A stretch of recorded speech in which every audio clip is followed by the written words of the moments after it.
So once again, good evening. This is for ANU and YVU students और आंध्र प्रदेश के कोई भी यूनिवर्सिटीज़ के अगर स्टूडेंट्स हैं तो यही सेम सिलेबस है. एंड और एक चीज़, YVU स्टूडेंट्स को अब तक क्लेरिफाई नहीं मिल रहा है कि क्लैरिफिकेशन वो हो भी नहीं पा रहे कि उनका सिलेबस क्या है. अरे सिलेबस मैंने बोला ना, आंध्र यूनिवर्सिटी, आचार्य नागार्जुना यूनिवर्सिटी, आंध्र केसरी यूनिवर्सिटी, योगी वेमना यूनिवर्सिटी, वैसे ही और भी 7-8 यूनिवर्सिटीज़ हैं जो आंध्र प्रदेश में पढ़ते हैं. वो सारे यूनिवर्सिटीज़ के लिए एक ही सिलेबस है, सेम सिलेबस चल रहा है. जो सिलेबस हम अभी पढ़ रहे हैं ये योगी वेमना यूनिवर्सिटी का भी है, सेम है. ठीक है, कंफ्यूज नहीं होना है. So let's start. It is about second semester art education book का है एंड 4th यूनिट. तो contributions made by contemporary thinkers on art and education. अच्छा, what do you mean by contemporary? मुझे बोल सकता है कोई? कंटेम्प्रेरी का मतलब क्या है? मैं कुछ वर्ड्स देती हूँ, हिंट देती हूँ. ठीक है, contemporary means timeline, contemporary means only ancient, contemporary means only modern, और contemporary means all prehistoric to modern. Which one? Prehistoric to modern. Okay, very good. So ये पूरा चलेगा, पूरा टाइम लाइन यहाँ पे प्रेजेंट है. Okay, सो अभी देखो फर्स्ट पर्सन जो है बहुत ही इंपॉर्टेंट पर्सन है. स्टोरी सुनना पूरा. ठीक है, sometime stories are also good for remembrance. बहुत अच्छा होता है स्टोरीज सुनना. एंड इससे आपको कुछ पॉइंट्स अगर रिमेंबर रह गए आप खुद से लिख सकते हो. ठीक है, तो हम पढ़ने वाले हैं रविंद्रनाथ टैगोर जी के बारे में. देखो उनका बर्थ पीरियड याद रख, 61. उनका जो बर्थ पीरियड है वो 1861 है एंड डेथ पीरियड है 1941. अच्छे से रिमेंबर करो. 7 मई 1861 कहाँ हुआ था? बंगाली है, कोलकाता में हुआ था. और उस टाइम पे कोलकाता नहीं बोलते थे, कलकत्ता बोलते थे. Okay, remember, Calcutta. Now that is Kolkata, Bengal. Bengal presidency British India. उस पीरियड में देखो 1861 that is the British India period. तो आप समझ लो बंगाल प्रेसिडेंसी में ब्रिटिश इंडिया के जहाँ पे जगह है वहाँ पे रहते थे. अभी देखो उनका डेथ कब हुआ? 7 अगस्त 1941. एज कितना था? 80 ईयर्स. वहाँ कहाँ पे हुआ? Same place, that is Calcutta. Calcutta, now that is Kolkata. Occupation क्या है? रविंद्रनाथ टैगोर राइटर भी हैं, पेंटर भी हैं. Again he was a great artist also. ठीक है, he was a great teacher also, but doesn't teach anyone, only give ideas about the education और education systems. इतना दिया था. लैंग्वेज वो कितने जानते थे? 2 टाइप के लैंग्वेज जानते थे. हाँ, बंगाली के बहुत सारे वेराइटीज़ वाले लैंग्वेज जानते थे, बट अगर ओवरऑल देखा जाए 2 वेराइटी के लैंग्वेज उनको पता है जो कि ऑफिशियली अकाउंट में है, that is Bengali and English. Nationality Indian है. एथनिसिटी, अरे एथनिसिटी मतलब हम जैसे कल्चरल वेस्ट बोलते हैं कि आप कौन से कल्चर से बिलोंग करते हो, तो that is Bengali. Literary movement कौन सा है? लिटरेरी मूवमेंट वो कौन से पीरियड में थे और क्या लिखते थे? कॉन्टेक्चुअल मॉडर्निज्म पीरियड में है. एंड नोटेबल वर्क, उनका जो वर्क था ना, जो फेमस था, गीतांजलि, गोरा, घरे बायरे. ओके, दैट इज घरे बायरे मतलब घर के अंदर और घर के बाहर. मतलब 2 टाइप के सिचुएशन को लेके ये मतलब जो भी अभी के टाइम पे हम लोग बोलते हैं स्टोरी और नॉवल, वैसा बना था. फिर उनका बहुत ही फेमस आप जानते हो जन गण मन. एंड रविंद्र संगीत बहुत फेमस है. आमा सोनार बांग्ला, ये सारे काम उन्होंने किए थे, और भी बहुत सारे हैं. उनको अवार्ड मिला था उनके काम के लिए, नोबेल प्राइज़ इन लिटरेचर 1913 में. किस लिए मिला था? किसके लिए मिला था? कौन सी चीज़ के लिए? Anyone? Gitanjali. Very good, Gitanjali के लिए मिला था 1913 में. रिमेंबर करो. ठीक है, अगर ये पॉइंट्स रिमेंबर हो गए ना तो एक पेज तो यहाँ बन गया और एक पेज अंदर के छोटे छोटे पॉइंट्स को लेके लिखेंगे. 2 पेज के लिए खत्म. शॉर्ट क्वेश्चंस के लिए, लॉन्ग नहीं चाहिए हमें. इसमें अच्छे से याद रखो, आप शॉर्ट ही लिखना बेस्ट है, क्योंकि हम रविंद्रनाथ जी के बारे में बहुत कुछ जानते हैं जिसको हम शॉर्टकट 2 पेज के लिए तो बहुत लिख सकते हैं. स्पाउस मतलब उनकी वाइफ का नाम, तो वाइफ का नाम था मृणालिनी देवी. एंड और कुछ नहीं लिखना है कि कब मैरिड हुए थे, कुछ और वो सब मेंशन नहीं करना है.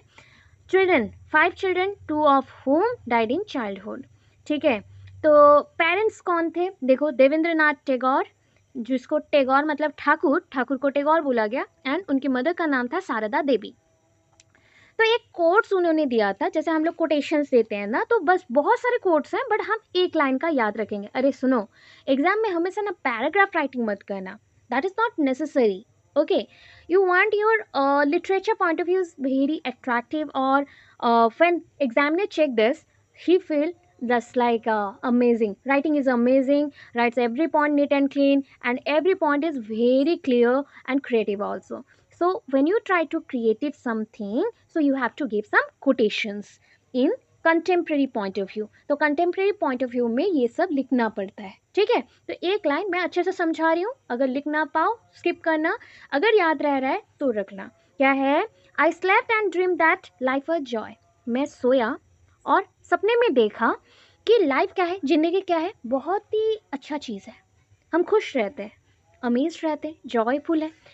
I awake, that is awoke लिखा गया, awoke, and saw that the life was service. हम जैसे ही सुबह उठे, जगे, देखा कि लाइफ एक सर्विस है। जैसे हम नौकरी करते हैं ना, तो लाइफ ही वही है, नौकरी वाला लाइफ है, या फिर हम कोई काम को कर रहे हैं। फिर आई एक्टेड एंड बिहोल्ड, जब हम उस चीज़ पे स्टिक होके रहे और उसी चीज़ पे काम कर रहे हैं, तो पता चला कि सर्विस वॉज जॉय। तो सर्विस क्या है? सर्विस ही जॉय है, मतलब हमारे काम में, सेवा में ही सब कुछ मिलता है, हम उसी में आनंद होते हैं। बस इतना पॉइंट लिखा गया, ठीक है। अब चलोगे आगे, जो जो लाइन लिखा गया उसी को लिखना, बस मार्क करना, उतना ही लिखना है, ठीक है। आपके लिए दे रही हूँ बिकॉज लास्ट मोमेंट है ना, पूरा बुक पढ़ने का टाइम नहीं है, पढ़ो भी मत, not necessary, even not necessary in your teaching exams, ठीक है। ओनली जितना चाहिए उतना बता रही हूँ। Tagore was born in the city of Kolkata, ये तो जानते हो, जो कि उस टाइम पे फॉर्मली क्या था, कलकत्ता था। एट, उनका देखो एड्रेस भी गिवन है, एट नंबर 6, ये 6 नंबर उनका लैंड का नंबर है, 1 2 3 4 लैंड होता है, रास्ते का नंबर है। जैसे हम बोलते हैं ना सेक्टर 19, सेक्टर 20, 1 2 3 4, वैसे ही ये रास्ते का नंबर है। एंड वो जो लाइन पे रहते थे उसका नाम है द्वारकानाथ टैगोर लैन, ठीक है। एंड ये कहाँ पे था, उनका जो घर जहाँ पे स्पेसिफिकली है, उस जगह को एंड उनके घर को, एक्चुअली उनका सरनेम है ठाकुर, तो उनके बाड़ी को बोला गया ठाकुर बाड़ी, ठाकुर बाड़ी, ठीक है। जोरासांको ठाकुर बाड़ी, जोरासांको ठाकुर बाड़ी। टैगोर वॉज अ बंगाली ब्राह्मण बाय बर्थ वो ब्राह्मण थे। ही wrote his first poem when he was only 8 years old, जब वो 8 साल के थे अपना फर्स्ट पोएम उन्होंने लिखा था। He published his first large poetry collection, मतलब पूरा जैसे हम लोग लिखते हैं ना, डायरी मेंटेन करते हैं, वैसे उन्होंने एक पोएट्री कलेक्शन बनाया। Every seasons, every moment, even morning के लिए अलग, इवनिंग के लिए अलग, रात के लिए अलग, मिडनाइट के लिए अलग, नून के लिए अलग, ऐसा करके वो डिफरेंट टाइप ऑफ पोएट्री लिखते थे डिफरेंट सीजन्स में। हल्की बारिश के लिए अलग, अगेन बहुत ज़्यादा बारिश हो रहा है उसके लिए अलग। अगेन उनके जितने भी स्टोरीज होते थे ना, वो सारे वुमेन बेस्ड होते थे, मतलब वुमेन के जैसे कि धीरे धीरे एक बच्चा बड़ा हो रहा है, सो वैसा उनके ऊपर लिखते थे, एनिमल्स के ऊपर लिखते थे, सीनरीज के ऊपर, या सराउंडिंग जो आपका अर्थ है, ब्यूटीफुल नेचर है, उसके ऊपर लिखते थे। सो लार्ज पोएट्री कलेक्शन उन्होंने पब्लिश किया 1877 में। And he wrote his first short story and drama when he was only 16 years of age और ओल्ड। अभी वर्क्स में आ जाओ, छोटा छोटा पॉइंट करके लिखना। People know Tagore mainly as a poet. आप कैसे जानते हो टैगोर को? मेनली वो पोएट है, कवि है। But his literary work include, but उनके काम में और भी बहुत कुछ थे, नोवेल्स थे, एसेस थे, शॉर्ट स्टोरीज, ट्रैवलॉग, आज के टाइम पे जिसको ट्रैवल ब्लॉग बोलते हो, वही उस टाइम पे ट्रैवल लॉग था, बिकॉज घूमने जा रहे हो, कहीं जा रहे हो, ट्रैवल कर रहे हो, उस टाइम पे कुछ रिमेंबर हुआ तो लिख लिया। अभी सोचो, रविंद्रनाथ टैगोर ऑलरेडी बहुत जमींदार फैमिली से भी बिलोंग कर रहे थे, फिर भी वो अपने अकॉर्डिंग ही सब कुछ कर रहे थे, और राइटिंग का स्किल उनके पास था, तो उसी को लेके आगे गए। Dramas, thousand of song, he was also an expert painter, बहुत अच्छा पेंटिंग करते थे। अभी तक भी पेंटिंग्स, उनके पेंटिंग्स ठाकुरबाड़ी में हैं, रखे गए हैं, कभी कभी एग्जीबिशन और आर्ट गैलरी में भी प्रेजेंट किए जाते हैं। मेनी मूवीज़, बहुत सारे मूवीज़ भी उस टाइम पे आता था, जिसमें उनके जो सॉन्ग है, पोइट्रीज है, साउंड ट्रैक के अकॉर्डिंग यूज़ होता था, ठीक है। एंड ये जो गाने में कन्वर्ट किया जाता था, इसी को हम रविंद्र संगीत बोलते हैं। म्यूजिक एंड आर्ट वर्क क्या है? Tagore was also an excellent musician and painter, वो म्यूजिशियन भी बहुत अच्छा है, बहुत अच्छे अच्छे गाना भी गाते थे। ही रोट अराउंड 2230 सॉन्ग्स, सोचो कितना गाना वो लिखे हैं. People call this songs as Rabindra Sangeet. Translated into English language में जब ट्रांसलेट हो गया तो रविंद्र संगीत को अभी बोला जाता है टेगोर सॉन्ग. ठीक है, वो सब के बेसिस पे अभी दुर्गा पूजा के पास सारे गाने भी निकलते हैं. उसी का यूज़ करके अभी बहुत ज़्यादा मतलब म्यूज़िक को चेंज करके फिर नए नए मॉडिफिकेशंस लाए जा रहे हैं, रिमिक्स किए जा रहे हैं.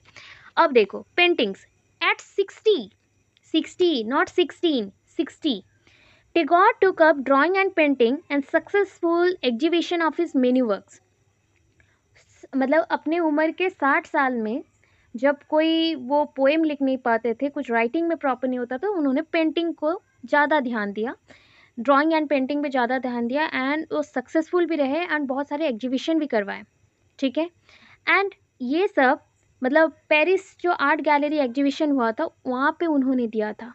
इवन साउथ फ्रांस में भी हुआ, वहाँ पे भी उन्होंने ये आर्ट गैलरी में अपने ड्राइंग पेंटिंग को प्रेजेंट किए थे. चलो थिएटर वर्क में आ जाओ. Tagore performing the title role in Valmiki Pratibha title role in Valmiki Pratibha में टेगोर परफॉर्म किए थे 1881 में विथ हिज निस इंदिरा देवी एज द गॉडेस लक्ष्मी. ठीक है, उनकी निस जो है इंदिरा देवी वो गॉडेस लक्ष्मी का रोल प्ले करी थी और टाइटल रोल में कौन थे, वाल्मीकि प्रतिभा में. वाल्मीकि प्रतिभा एक थिएटर का नाम है, उसमें टाइटल रोल में थे टेगोर और उनकी निस इंदिरा देवी थी गॉडेस लक्ष्मी के रोल में. ठीक है, और मत लिखना यहाँ पे जो रेड लाइन है वो नहीं देखना. अनदर ही अरे आप क्या बोलते हो, आपके जो बहन के बेटा बेटी को क्या बोलते हो आप? हाँ वही सब है, बहन के बेटा बेटी हो गए या फिर आप अपने भाई के बेटा बेटी हो गए जो रिलेशन में आते हैं, तो वो सब है. ठीक है, चलो अनदर ही स्टफी एंड यहाँ पे आपका लिखा गया है प्यूरल. ठीक है, प्यूरल. अगर प्यूरल वर्ड नहीं लिख सकते तो छोड़ देना, कोई प्रॉब्लम नहीं है. ये लिखना है अनदर प्ले. देखो एक उनका प्ले है, स्टफी प्ले एक हुआ था, मतलब बहुत ज़्यादा ही इंफॉर्मेशन को लेके एक उन्होंने बनाया था. जस्ट लाइक थिएटर होता है ना, वैसे एक मूवी टाइप का शॉर्ट मूवी बनाया था, डाकघर. इवन ना अभी तक बंगाली सिनेमाज में ये बहुत फेमस है. रिसेंटली हमने डाकघर मूवी फिर से देखा, आई थिंक ये मैंने 7-8 बार देख लिया है एंड आपको स्टोरी बहुत अच्छा लगेगा. हाँ थोड़ा ब्लैक एंड वाइट रहता है बट स्टोरी बहुत ही अच्छा है. और डाकघर का इंग्लिश का मीनिंग होता है post office, the post office. And describes the child Amal, वहाँ पे एक मतलब बच्चा है Amal, defying his stuffy and puerile, that is a puerile, confines by ultimately falling asleep. ठीक है, हिंटिंग हिज फिजिकल डेथ, मतलब वो समझा रहे उस स्टोरी के अंदर डाकघर में बताया गया कि अमल बीमार है और कुछ दिनों के अंदर वो इतना बीमार पड़ा कि उसका डेथ हो गया, निधन हो गया. तो उसको बोला गया falling asleep. Ultimately falling asleep का मतलब होता है पूरा हमेशा के लिए सो जाना या फिजिकली वो डेथ हो गया. बस इतना लिखना और ज़्यादा नहीं. स्टोरीज में क्या लिखा है उन्होंने, ये तो थिएटर का बात गया. शॉर्ट स्टोरी अभी हम और भी करेंगे. टेगोर्स 3 वॉल्यूम गल्पो गुच्छो. अच्छा, गल्पो गुच्छो का मतलब होता है, गुच्छो मतलब बहुत सारा एक साथ. ठीक है, जैसे आप लोग बोलते हो अंगूर के वाइन्स होते हैं ना, जैसे एक साथ होते हैं ना, वैसे मतलब गुच्छा में है, बहुत सारी चीज़ एक साथ जब रहते हैं उसको गुच्छा बोलते हैं. एंड गल्पो मतलब कहानी. ठीक है, गल्पो गुच्छो कंप्राइजेस 84 स्टोरीज. उनके जो गल्पो गुच्छो में 3 वॉल्यूम में आया था एंड ये 3 वॉल्यूम में 84 स्टोरीज प्रेजेंट है and that reflects upon authors surrounding on modern and fashionable ideas and on mind puzzles. यहाँ पे जो भी स्टोरीज है ना, ऑथर जो राइटर है वो अपने सराउंडिंग में जो देख रहे हैं उसके ऊपर लिखे हैं, फिर मॉडर्न वर्ल्ड के बारे में भी लिखा है, फैशनेबल आइडियाज़ को भी लिखा है. एंड पता है आज के टाइम पे हम क्या कितना फैशनेबल है पता नहीं, बट रविंद्रनाथ टैगोर बहुत ही फैशनेबल पर्सन थे. उन्होंने हर एक फैशंस को लेके ही अपना स्टोरी बनाया है. हर एक माइंड पजल्स, इंसान जो कंफ्यूज होता है उस कंफ्यूजन को लेके भी स्टोरी बनाया है कि वो कितना सोचता है, क्या सोचता है, वो सारे पॉइंट्स को लेके किया है. ठीक है, अब चलो आगे. पोएट्री में थोड़ा सा देना है और इधर 2-3 पॉइंट्स है, बस इतना लिखना. ठीक है, ज़्यादा और नहीं चाहिए. इधर आपको मैंने बिल्कुल मार्क नहीं किया है, स्किप कर देना पूरा. अगर फेमस क्या है लिखना चाहते हो तो शांति निकेतन एंड विश्व भारती लास्ट में एंडिंग करके छोड़ दोगे. टेगोर्स पोइट्री इज़ वेरी वेरिड, मतलब वेराइटीज़ में है. एंड कवर्स मेनी स्टाइल्स, बहुत सारे स्टाइल्स को लेके प्रेजेंट है. He drew inspiration from 15th and 16th century poets. मतलब इंस्पिरेशन कहाँ से लिया था? 15th एंड 16th सेंचुरी में जो पोइट्स थे उनसे इंस्पायर्ड हुए थे. एंड 15th एंड 16th में ये नहीं थे, ये थे 18th में. सो वो सारे पर्सन से वो इन्फ्लुएंस्ड होके लिखे थे. ठीक है, जो आपके जैसे कोई भी आप बोल सकते हो कि भाषा, लैंग्वेज यूज़ होगा, लिटरेचर यूज़ होगा, तो वो सब. एंड जो भी राइटर्स उस टाइम पे थे एंशियंट में, व्यासदेव, तो वो सब भी बहुत ही फेमस पर्सन थे जिन्होंने बहुत कुछ लिखा था. एंड उन्होंने बोला कि भगवान को मंदिर में मत ढूंढो, ठीक है, आपके मन में ही है, in your heart. God is present in your heart. So every time try to explore yourself with new ideas. Don't lie yourself. कभी झूठ मत बोलो. अगर झूठ बोलते हो ना, आप अपने आप को ठग रहे हो, अपने भगवान को ठग रहे हो. So that is living God with in. मतलब भगवान अपने अंदर ही बसते हैं. Man with in the heart, इंसानों के अंदर भी है. प्लस इंसान किसी के मन में रह जाता है अगर आप अच्छे काम करते हो, तो वो सारे भगवान ही हैं, भगवान ही करते हैं. ये सब उनका थॉट था. Tagore is known around the world for his Geetanjali. Also known, मतलब ये गीतांजलि के लिए जो सॉन्ग उन्होंने लिखा था उसके लिए बहुत फेमस हुए थे और उसके लिए नोबेल प्राइज भी उनको मिल गया. आफ्टर दैट एंथेम में चले जाते हैं. तो एंथेम कौन सा था? जन गण मन, national anthem of India, one of the work of Tagore. और एक बांग्लादेश के लिए भी उन्होंने लिखा था, आमार सोनार बांग्ला. ठीक है, आमार सोनार बांग्ला, बांग्लादेश के लिए उन्होंने लिखा था.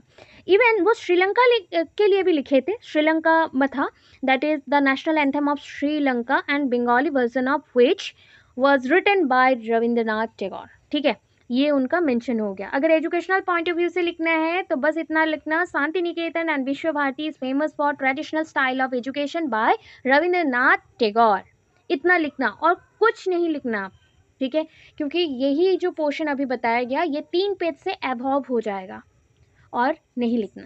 ठीक है, क्या हम क्लियर है? Is your second topic from unit 4.2, that is Ananda Kentish Coomaraswamy, A.K. Coomaraswamy, Ananda Kentish Coomaraswamy. फटाफट बोला जा रहा है. यहाँ पे ब्लू लाइन को चेक करेंगे, जो ब्लू मार्क्स हैं ज़्यादा से ज़्यादा, जहाँ जहाँ ब्लू इंक में मार्क्स हैं उतना ही करना है और ज़्यादा नहीं. बस हमें 2 पेज चाहिए, 2 पेज का नोट्स चाहिए. चलो, सो कौन है देखते हैं. एंड कुमारस्वामी लिखा गया है तो सोच लो ये कहाँ के होंगे और कौन से लैंग्वेज के होंगे, वो अंदर पता चलेगा. चलो, बॉर्न, उनका जन्म कब हुआ? 22 अगस्त 1877. ठीक है, 1877. That is 22 August 1877. Colombo, British Ceylon में उनका बर्थ हुआ था. डाइड, कब मरे? निधन कब हुआ? 9 सितंबर 1947, जब उनका एज था 70. ठीक है, सो इतना याद रखो. अगर पूरा लिखोगे, ये स्पेलिंग सबका गलत होता है. मासाकू सेट लिखा गया है, मासाकू सेट लिखा गया है. ठीक है, निधन मासाकुसेट्स यूएस. सो आप अगर नहीं आ रहा है बस इतना लिखना. ठीक है, नेशनलिटी क्या है? श्रीलंकन अमेरिकन. ठीक है, श्रीलंकन अमेरिकन क्यों है वो आपको पहले आगे जब पढ़ोगे तब पता चल जाएगा. ठीक है, पहले से हम नहीं बताएंगे. नोन फॉर, उनके कौन से वर्क के लिए वो फेमस है? Just like Rabindranath Tagore famous for writing and painting, so he was also famous for metaphysician. मतलब material beyond life, life beyond material, उल्टा बोल दिया. Life beyond material, life beyond material मतलब मटेरियल को लेके आपका लाइफ कैसा है, मटेरियल को छोड़ के भी आपका लाइफ कैसा है, ये इसको देखना. फिलोसॉफर भी है. Philosophy that means the love of knowledge. So who discover the knowledge, who explain the philosophy and philosophical theories, उन्हें हम फिलोसॉफर बोलेंगे. हिस्टोरियन भी है, मतलब हिस्ट्री के पॉइंट्स को डिस्कवर करना, न्यू आइडियाज़ लेना, इनका काम था. रिलीजन के अकॉर्डिंग वो कौन है? हिंदू है. ठीक है, अब हमें उनका क्या पता चल गया? उनका डेथ एंड बर्थ पता चल गया. तो अभी क्या है पता है? सिलोनीज तमिल फिलोसॉफर हैं, मेटाफिजिशियन है एंड पायनियरिंग हिस्टोरियन है. हिस्टोरियन नहीं लिख सकते हो तो हिस्टोरियन, पायनियरिंग नहीं लिख सकते हो हिस्टोरियन लिखना. पायनियरिंग का मतलब होता है जो डेवलपमेंट करवाता है, जो डेवलपमेंट के टाइमलाइन पे कुछ रोल प्ले करता है, उसको पायनियरिंग बोलते हैं. ठीक है, एंड इन्होंने इंटरप्रेट क्या था? Indian culture to the West. ठीक है, इंडियन कल्चर को उन्होंने एक्सप्लेन किया था। और मत लिखना यहाँ से, ठीक है। अब चलो आगे। Ananda Kentish Coomaraswamy was born in Colombo, Ceylon, now Sri Lanka, to the Ceylonese, Tamil legislator and philosopher sir Muthu Coomaraswamy. Father है, मैंने रेड में लिख दिया है, उनके फादर का नाम क्या है, सर मुथु कुमारस्वामी। एंड उनकी मतलब उनकी जो वाइफ थी वो ब्रिटिशर थी, तो एलिजाबेथ बीबी उनकी मदर थी। तो आपको समझ आ रहा होगा, मतलब उनको हमने बोला कि वो अमेरिकन के भी हैं, तमिल भी हैं, तो that means mother American, father Tamil, तो ये दोनों के कॉम्बिनेशन से बने। एंड ये फेमस है आंध्र प्रदेश में, इसलिए हमें थोड़ा सा पढ़ना है। फादर कौन है, श्रीलंकन तमिल ब्राह्मण है, ठीक है। एंड उनका डेथ हो गया जब कुमारस्वामी 2 साल के थे, ठीक है। एंड ऐसा हुआ कि कुमारस्वामी इसलिए एब्रॉड में रह के स्टडी कंटिन्यू किया। देन वर्क बाय कुमारस्वामी क्या था, पहला देखो ब्लू लाइन यहाँ पे है, फिगर्स ऑफ स्पीच और फिगर ऑफ थॉट। उनका पहला काम उन्होंने लिखा था figure of speech and figure of thought. आप जो बोलते हो क्या हर एक पॉइंट को रिमेंबर रख सकते हैं? नो, हम क्या बोल देते हैं हमें याद नहीं रहता है। कभी कभी मैं बोल देती हूँ, मुझे फिर याद नहीं रहता है कि मैंने आपको क्या बोला है, क्योंकि ये थॉट को हम इतना जल्दी जल्दी फास्ट बोलते हैं जो निकल जाते हैं। फिगर ऑफ थॉट, आपके माइंड में जो चल रहा है उसको फिगर आउट करना, उसके ऊपर उन्होंने लिखा था। नेक्स्ट ये वाला करो, बुद्धिस्ट आर्ट। बुद्धिस्ट आर्ट, आप बोलोगे मैम पब्लिकेशन का नाम लिखे क्या? नहीं लिखना है, बस ट्रेडिशनल आर्ट में ही 2-4 का पॉइंट लिखना है। Next history of Indian and Indonesian art, इन्होंने दोनों हिस्ट्री के ऊपर, बिकॉज वो हिस्टोरियन थे, तो history of Indian and Indonesian art जो कि 2003 में उन्होंने किया था। Then teaching of drawing in Ceylon and Indian craftsman, मतलब इंडिया में जो क्राफ्ट्स कल्चर के ऊपर चलता है उसके ऊपर भी उन्होंने बोला था, ठीक है। ये हो गया, और यहाँ पे कोई पॉइंट नहीं देना है, आगे यहाँ पे देना है। The origin of Buddha image, ठीक है, बुद्ध इमेज 2001 पे डिस्कवर किया उन्होंने। मतलब ये चीज़ ये है कि उन्होंने लिख दिया था, बट वो पब्लिश होते होते 2001 मतलब 2001 हो गया, क्योंकि 1947 में उनका डेथ हो चुका है। तो जो उन्होंने लिखा था वो सब डिस्कवरी जिस पॉइंट पे हुआ है, पब्लिशिंग जिस पॉइंट पे हुआ है, उसको हमने डेट वाइज मेंशन किया है, ठीक है। नेक्स्ट है the door in the sky, ठीक है, दरवाजा, आसमान में क्या है, दरवाजा। The door in the sky, ये 1997 में ही आया है, तो ये पेन का मत देखना, 1947 लिख दिया गया है, एंड वो 1997 होगा। एंड मैंने समझा दिया, पब्लिकेशन बाद में हुआ है, इसलिए वो डेट सब ईयर सब मेंशन हुआ है अलग। The transformation of nature in art 1996 में आया है। Early Indian architecture and palaces, उस टाइम पे जो भी राजा महाराजाएं रहते थे उनके पैलेसेस बहुत फेमस हुआ करते थे, क्योंकि उसमें बहुत सारे कारुकार्य और फाइन आर्ट्स के ऊपर मेंशन होते थे, स्कल्पचर मेंशन होते थे, just like bronze figures mention रहते थे, इसलिए वो फेमस होते थे। उसके ऊपर भी उन्होंने लिखा है 1975 में, मतलब ये पब्लिश हुआ। The art and craft of India and Ceylon, ये 1964 में आया, और नहीं जाना है, मतलब उनके काम को हमने 10-12 लाइन का एग्जाम्पल दे दिया, हो गया, ठीक है। अभी जो थर्ड पर्सन के बारे में हम मेंशन करेंगे that is a Herbert read.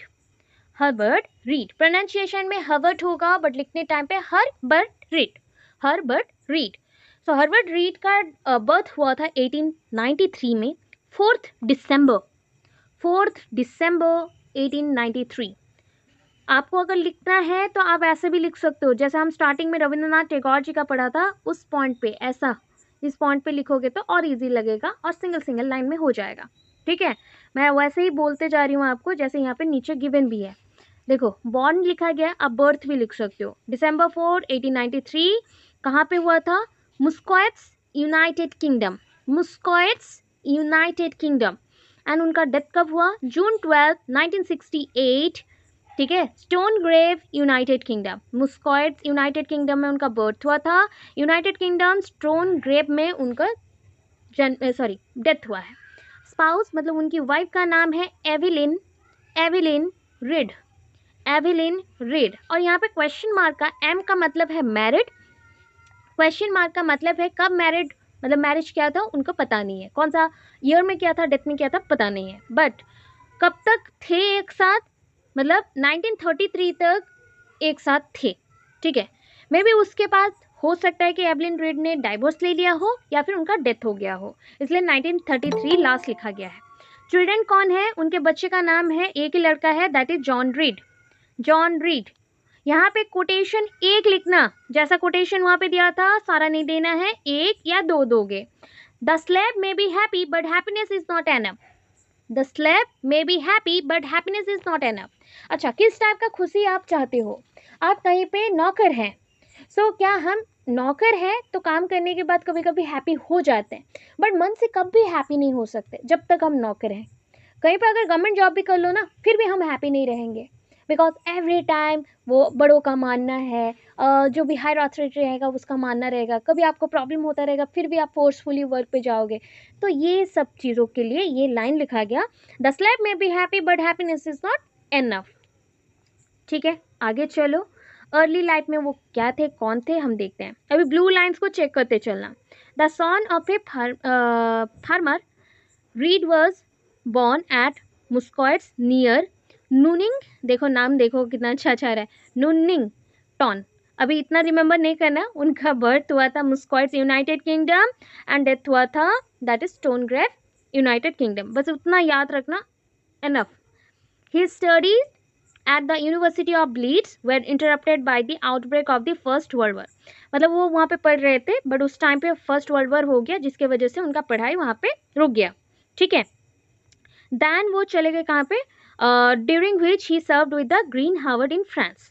Then military cross, he received the military cross, मतलब मिलिट्री क्रॉस में जाना पड़ता है, बिकॉज उस टाइम पे हर एक पर्सन को मिलिट्री क्रॉस में जाना पड़ता था, एंड कुछ ना कुछ सीख के आना पड़ता था डिफेंस के लिए। And distinguish service of order and reach the rank of captain, उतना कोर्स करने के बाद उनको रैंक क्या मिला, कैप्टन का रैंक मिला। During the war Read founded the journal Arts and Letter with Frank Rutter. देखो उस टाइम पे जब वर्क कर रहे थे तो बहुत सारी जगह पे जैसे वर्क हुआ था, इसलिए उनको कहीं कहीं जाना पड़ता था, बिकॉज वो मिलिट्री कैप्टन में थे, तो कैप्टनशिप पे, तो जर्नल आर्ट्स लेटर्स जो फ्रैंक रटर के थे, फ्रैंक रटर बहुत ही बड़े एक फेमस राइटर थे, उनको मिला। And one of the first literary periodicals of publish work by T S. Eliot, रुको, इलियट, इलियट होगा, रॉ नहीं होगा, इलियट होगा। मतलब उनका पहला जो काम है वो किसके साथ पब्लिश हुआ, टी.एस. इलियट के साथ। वर्क क्या क्या किया है देखना, ब्लू लाइन्स देखना। इन 1931 perhaps his most famous book, उनका जो फेमस बुक है और आर्ट है वो क्या था, the meaning of art appeared. ठीक है, it was followed by art now and introduction to theory of modern painting and sculpture. पता है ये पूरा उनका बुक का नाम है, the meaning of art appeared. वो बताना चाहते हैं कि आर्ट क्या है, वो कैसे अपीयर्ड हुआ। फिर बोलना चाहते हैं it was followed by art now, वो आर्ट अभी के आर्ट के साथ कैसे फॉलोड हो गया। And introduction to theory of modern painting, उन्होंने बताया कि मॉडर्न पेंटिंग आ रहा है और कैसे इंट्रोड्यूस हुआ है। स्कल्पचर क्या है, ये 1933 में हुआ था। आर्ट एंड इंडस्ट्री में, and art and industry in 1934, अगर ये आया था, इसके बाद इंडस्ट्री में आया ये 1934 में, बस इतना रिमेंबर। फिर पता है during this years he lived in Hampstead, ठीक है, Hampstead, and came to know many of the artists whom he would champion in यहाँ पे क्या मेंशन है, आफ्टर ईयर्स से कि कुछ एक लिखा गया है, चैंपियन इन ईयर्स लिखते हैं ना, लेटर और एक बार बोलिए क्योंकि दिख नहीं रहा है। लेटर अच्छा, ओके ओके, एल गायब हो गया मेरा, नहीं later year, okay thank you, later years. मैं वही सोच रही थी कि कमिंग जो भी ईयर्स हैं लेटर ईयर्स में उनको ही फॉलो करके उन्होंने लिखा होगा। सो ये उसके बाद 1933 से 37 तक कहाँ पे थे, हैम्पस्टेड में थे, एंड उन्होंने बहुत सारे आर्टिस्ट के साथ मीट किया, बहुत सारा चीज़ जाना, एंड उसके साथ ही इन्फ्लुएंस होकर वर्क करने लगे। मतलब उस टाइम पे जो आर्ट एंड सोसाइटी था वो 1937 में एस्टाब्लिश्ड हुआ, एंड एनआरकी एंड जो भी लेटर ऑन और भी पर्सन्स हैं वो पर्सन्स मिलके 1945 में इसको और भी आगे लेके जा रहे थे। तो इस टाइम पे आप बस इतना लिखना, रीड, बहुत सारे बुक्स लिखे हैं, हिस्टोरिकल जर्नल्स, पब्लिकेशन किया है, आर्ट्स एंड उसके एसेंशियल पॉइंट्स को बताएं, एंड लास्टली ये लाइन लिखना, टुगेदर विथ, और एक बार बोलो, नाम बोल दो, ये क्या है, रॉबर्ट, रॉबर्ट क्या लिखा है, मेरे बुक में आधा चला गया, बोल सकते हैं? रॉबर्ट क्या लिखा है यहाँ पे? नाम बोलो। पेट्रोस और क्या लिखा है? जल्दी जल्दी। Anyone? Roland Pen Roland Penrose लिखा है। अच्छा, रोलैंड पेनरोज लिखा है। ओके, रोलैंड पेनरोज लिखा है। ये पहले का जो भी बुक्स आए हैं उसमें प्रिंट नहीं हुआ है ठीक से, ठीक है। So together with Roland Penrose he founded the Institute of Contemporary Art. So contemporary art के ऊपर उन्होंने पहला क्या निकाला? रोलैंड पेनरोज के साथ एक इंस्टीट्यूट बना दिया, ठीक है। अब आते हैं लास्ट पर्सन। अगर स्किप करना चाहो स्किप कर सकते हो, no problem, no problem, okay. ये है इलियट इज़नर। इलियट इज़नर, ठीक है। इलियट इज़नर, बस एक पेज जैसा याद रखना और नहीं चाहिए। मार्च 10, 1933, चिकागो, बस इतना याद रखो। आई थिंक मुझे जितना लग रहा है यहाँ पे चिकागो ही मेंशन है, चिकागो यूनाइटेड स्टेट, इतना याद रखना है आपको। एंड डेट इनका हुआ है जनवरी 10। एक चीज़ नोटिस करो, मार्च 10, जनवरी 10, 1933, 2014, बस इतना। स्टैनफोर्ड कैलिफोर्निया यूनाइटेड स्टेट, अगर भूल जाओ बस लिखना बर्थ यूनाइटेड स्टेट, डेट भी यूनाइटेड स्टेट। मार्च 10, 1933, जनवरी 10, 2014, ओके। एजुकेशन क्या है? बिकॉज उन्होंने चिकागो से ही अपना कंटिन्यू किया था, सो यूनिवर्सिटी ऑफ चिकागो में ही उन्होंने अपना एजुकेशन कंप्लीट किया। अवार्ड्स में उनको क्या क्या अवार्ड्स मिले देखो। दैट इज़ अ गगनहैम, और हेम बोल सकते हो, Guggenheim fellowship for social science US and Canada. Guggenheim और हेम fellowship for social science US Canada. Elliot Eisner फिर से मेंशन हुआ, March 10, 1933 and January 10, 2014 was a professor. किसका प्रोफेसर थे? Professor of art and education at Stanford graduate School of Education. ये United State का ही एक स्कूल है, graduate school, Stanford graduate school, वहाँ के वो प्रोफेसर थे। एंड लीडिंग एकेडमिक माइंड्स, ठीक है। ही was acting in several fields, मतलब वो वर्क कर रहे थे बहुत सारे फील्ड्स में, including art education, curriculum reform, आपका जो करिकुलम बनाया गया, क्वालिफिकेशन, मतलब क्वालिफिकेशन इतना था कि उस टाइम पे पर्सन्स मल्टीपल वर्क में मल्टीपल फील्ड्स में काम करते थे। तो qualitative research and was a recipient of University of Lewis, ये सब नाम ख़त्म कर दिया, ठीक है। लुइस भील, आपको कितना रिमेंबर रहेगा I don't know, but qualitative research तक याद रहेगा, I think so. He was acting in several fields including art education, curriculum reform, qualitative research and was a recipient of a University of Louisville. So इतना ना हो, ये यहाँ तक याद रखना, रिसर्च तक, ठीक है। एक्चुअली ना उनको बहुत सारे अवार्ड मिले थे, बहुत सारे अवार्ड मिले थे, 3 मिले थे। देन आया नेक्स्ट अवार्ड जो है आपका Grawemeyer, Grawemeyer, GRA है WEMEYER, Grawemeyer award in 2005। मतलब सोच लो रिसेंट, हम लोग का बर्थ हो चुका है, हम इस पीरियड में ही है, उस टाइम पे मिला था। In education as well as, और एक उनको मिला prize, that is a Brock international prize in 2004। In 1992 he became the recipient of the, ये देखो और लिखा गया है कौन से वर्ल्ड अवार्ड मिला, José Vasconcelos, Vasconcelos world award of education in recognition to him 30 years of scholarly and professional work. मतलब उनका जो एजुकेशनल पॉलिसी उन्होंने डिस्कवर किया, करिकुलम बनाया एंड आर्ट एजुकेशन में उनका जो कंट्रीब्यूशन था उसके लिए उनको इतने सारे वर्ल्ड अवार्ड से भी नवाजा गया, ठीक है। और आपको नहीं जानना पड़ेगा, लास्ट पॉइंट पे आ जाओ। He was the 1997 recipient of Sir Howard Reed Award of the International Society of Education through Art, INSEA, international society for education through arts, ठीक है। एजुकेशन थ्रू आर्ट्स के लिए society for education through arts, international के लिए IN। Sir Howard Read award, अभी जो sir Howard read पढ़े उन्हीं के नाम से ये अवार्ड मिला था उनको 1997 में, बिकॉज ऑफ हिज वर्क, ठीक है। लास्ट में ये 4 पॉइंट मार्क किया गया है, वो 4 पॉइंट देखो। Number 1, how to perceive and explore relationship. उनके जो भी पॉइंट्स थे, डिसिप्लिन थे, और इजनर जो थे एक डॉक्टर पर्सन थे, मतलब PhD होल्डर्स थे, तो उन्होंने जो पॉइंट्स लिखा था अपने बुक में, अपने स्टोरीज में, वो देखो क्या क्या चीज़ों के ऊपर लिखा। How to perceive and explore relationship, कैसे आप परसीव करोगे या रिलेशनशिप को डिस्कवर करोगे। Human relationship, cause and effect relationship, मतलब क्या होता है ना, हम किसी के साथ रीज़न के लिए ही रहते हैं, बिना रीज़न से कोई किसी के साथ नहीं रहता। अगर थोड़ा सा भी गलती हो जाए, उसका इफेक्ट गलत हो जाए तो हम छोड़ देते हैं, ठीक है। तो इसलिए human relationship is the cause and effect relationship, ठीक है। और मत लिखना रिलेशनशिप तक। नंबर 2 में how to think and express within the constants of a medium और सेट ऑफ रूल्स। ये बोला गया आप कैसे सोचते हो जब आप एक कंडीशन में रहते हो या सेटिंग में रहते हो, जैसे कि बहुत सारे मीडियम आपको दिए गए या सेट ऑफ रूल्स दिए गए, कंडीशन दिए गए, एग्जिस्टिंग कंडीशन और रेंज ऑफ पॉसिबिलिटीज दिए गए, तो आप कैसा बिहेव करोगे, क्या करोगे। नेक्स्ट देखना, 5th पॉइंट पे देखना, purposes are best held flexibly.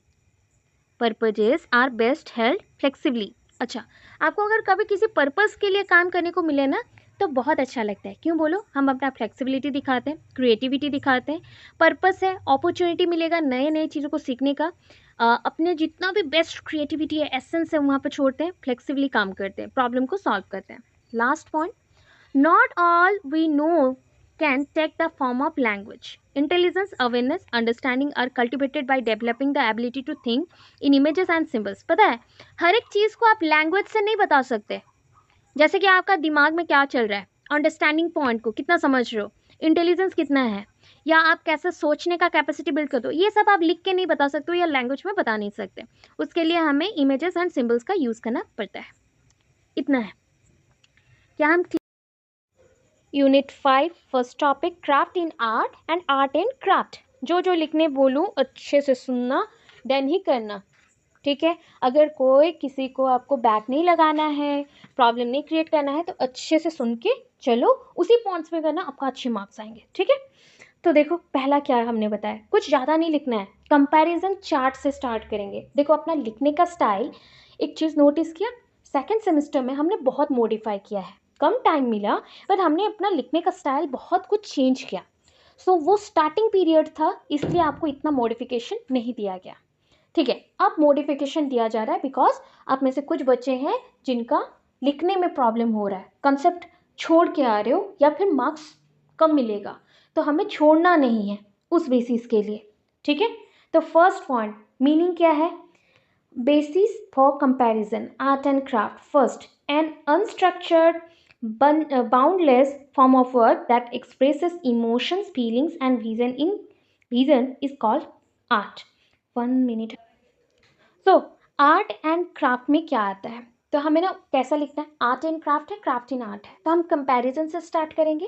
कुछ कंपैरिजन का पॉइंट्स यहाँ पे देखो, साइड बाय साइड उसके कंपैरिजन्स के हेड गिवन है और उसके बेसिस पे हम शॉर्टकट लिखेंगे तो जल्दी से हो जाएगा, मतलब विद इन 2-3 मिनट्स में ये कंपैरिजन हो जाएगा। देन डेफिनेशन ऑफ आर्ट दोगे, डेफिनेशन ऑफ क्राफ्ट दोगे, and that is the key difference between art and craft, key difference between art and craft, then conclusion, ठीक है। दैट्स इट, इतना देने से आपका फर्स्ट यूनिट का फर्स्ट क्वेश्चन 5.1 कंप्लीट। अब देखो हम स्टार्ट करें कैसा, पहला पॉइंट ऐसे ही स्टार्ट कर दिया था, that is the meaning, an unstructured and boundless form of work that expresses emotions, feelings, vision is called art. Unstructured, art का कोई स्ट्रक्चर नहीं है कि डेफिनाइट वे से ही आप आर्ट करेंगे, कोई डेफिनाइट वे से ही आप आर्ट करेंगे और डेफिनाइट कोई स्ट्रक्चर होगा, इमेज होगा, उसी के बेसिस पे ही आर्ट करोगे, ऐसा कोई भी मतलब नहीं है। बाउंडलेस फॉर्म ऑफ वर्क है because visual art, fine art, performing art and many other form के आर्ट्स प्रेजेंट है, एंड इसमें इमोशंस बहुत ज़्यादा रहते हैं, जैसे भी इमोशंस लगाओ एंड उसको प्रेजेंट करो, एक आर्ट बन जाता है, that is may be the new art, modern art का एक पार्ट हो गया। तो आपका देखने का नज़रिया एक पॉइंट है, फीलिंग्स भी एक पॉइंट है, तो वो सबको लेके आपका आर्ट बनता है। क्राफ्ट क्या है, craft refers to an activity, ये एक एक्शन और एक्टिविटी है which involves creation of tangible objects with the use of hands and brains। देखो tangible objects मतलब जो चेंज हो सकता है, ठीक है, जिसको हम चेंज कर सकते हैं और रिफॉर्म कर सकते हैं। ये क्राफ्ट क्या होता है, कोई एक्शन और एक्टिविटी होता है जिसमें हम ऑब्जेक्ट्स एंड हैंड्स का यूज़ करके ऑब्जेक्ट्स को एक क्या देते हैं, शेप एंड साइज देंगे और उसका अरेंजमेंट करेंगे, ठीक है। बेस्ड ऑन, देखो आर्ट किस पे बेस्ड है, क्रिएटिव मेरिट्स पे बेस्ड है आर्ट, बट क्राफ्ट किस पे बेस्ड है, लर्न स्किल्स एंड टेक्निक्स। ठीक है, अच्छा अब मुझे आप बताइए, घर पे जो आप पेंटिंग करते हो ये आर्ट है या क्राफ्ट है, जल्दी फटाफट बोलो। घर पे जो आप आर्ट करते हो with your own feelings without thinking about any others point, it is called art, not craft, that is art. But आपको कोई अगर बोल दे अरे तुम इसमें स्किलफुल हो तो तुम इसको करो, देन इट इज क्राफ्ट। जब आपको कोई एक्शंस लेना पड़े और वो एक्शंस मल्टीपल पर्सन्स के लिए और मल्टीपल थिंग्स के लिए हो, जिसको रीसेप करना है, रिफॉर्म करना है, तब उसको हम क्राफ्ट बोलेंगे। जो आपकी डिफरेंट एक्टिविटीज़ के थ्रू पता चलेगा, जब कोई एक्शन बहुत ही एक्सप्रेस हो रहा है या बहुत ही स्किलफुल वे से हो रहा है तो वो आपका क्राफ्ट है। ठीक है, तो इसलिए इसको बोला गया लर्न स्किल्स और टेक्निक। देन देखो ये सर्व किसको करता है, आपका आर्ट किसको सर्व करता है, एस्थेटिक पर्पस में, ब्यूटी के लिए। बट क्राफ्ट किस में यूज होता है, डेकोरेटिव एंड फंक्शनल पर्पस में। एम्फसाइजेस, ज़्यादा हम आर्ट को किस पे फोकस करते हैं, आइडियाज़ पे, फीलिंग्स पे, विजुअल क्वालिटीज़ पे। बट क्राफ्ट किस पे फोकस करता है, right use of tools and materials, right use of tools and materials. ठीक है, क्वालिफिकेशन क्या है आर्ट में, नॉर्मली ना क्वालिफिकेशन बहुत ही डिफ़िकल्ट होता है। अगर एक ग्रेट आर्टिस्ट बनना चाहते हो तो बहुत सारा पढ़ाई, जैसे पीजी करना पड़ेगा, उसमें अगेन मतलब और भी ज़्यादा डॉक्टरेट, पोस्ट डॉक सब कुछ करना पड़ेगा, जैसे हम नॉर्मल स्टडीज़ पे करते हैं। बट जब क्राफ्ट सीख रहे हो वो स्किलफुल होना ही क्राफ्ट होता है, इसलिए हम बोलते हैं ना क्राफ्ट्समैनशिप। मतलब अगर एक पर्सन कहीं पे थोड़ा भी काम सीख के कर रहा है, एंगेज है और अर्निंग कर रहा है, उसको भी हम क्राफ्ट बोल सकते हैं। ठीक है, तो so it was very easy as per the ancient concept. Okay, then reproducible, तो आपका जो आर्ट है उसको रिप्रोड्यूस नहीं कर सकते, बट क्राफ्ट को रिप्रोड्यूस कर सकते हो। इमर्जेंस, पता है मतलब आर्ट कहाँ से आता है, आर्ट बनाने से ना हैप्पीनेस मिलता है, इसलिए ये हार्ट एंड सोल से आता है। जब क्राफ्ट बनाते हो उसमें बस माइंड लगता है, बिकॉज सेम टाइप का बनाना है, सेम डिज़ाइन बनाना है, स्किलफुल होना है, तो वो माइंड है। ठीक है, आर्ट के लिए रिजल्ट्स क्या है, art result of इनेट talent. इनेट talent कोई बोल सकता है, मैं दो ऑप्शन देती हूँ, दो वर्ड देती हूँ। इनेट का मतलब क्या हो सकता है बोलना। फर्स्ट ऑप्शन है एक्वर्ड आफ्टर बर्थ, और एक्वर्ड विथ बर्थ, और from birth. Which one, first और सेकंड, विच वन, बताओ कौन सा होगा, एक्वर्ड फ्रॉम बर्थ और एक्वर्ड आफ्टर बर्थ, कौन सा लग रहा है, एक ऑप्शन ऐसा आया, क्या लिखोगे। इनेट मतलब क्या है, बर्थ के पीरियड से ही है और बर्थ के बाद सीख रहे हो, जल्दी, with birth, right with birth होगा। अरे इनेट मतलब, हाँ इनेट मतलब इनबॉर्न, बाय बर्थ जो कैरेक्टर आपको मिलता है। जैसे लाइक कुछ बच्चे होते हैं ना बचपन से ही गाना जानते हैं, तो जैसे जैसे वो बड़े होते खुद से उनके अंदर वो गाने का स्किल आ जाता है, तो वो आर्ट है।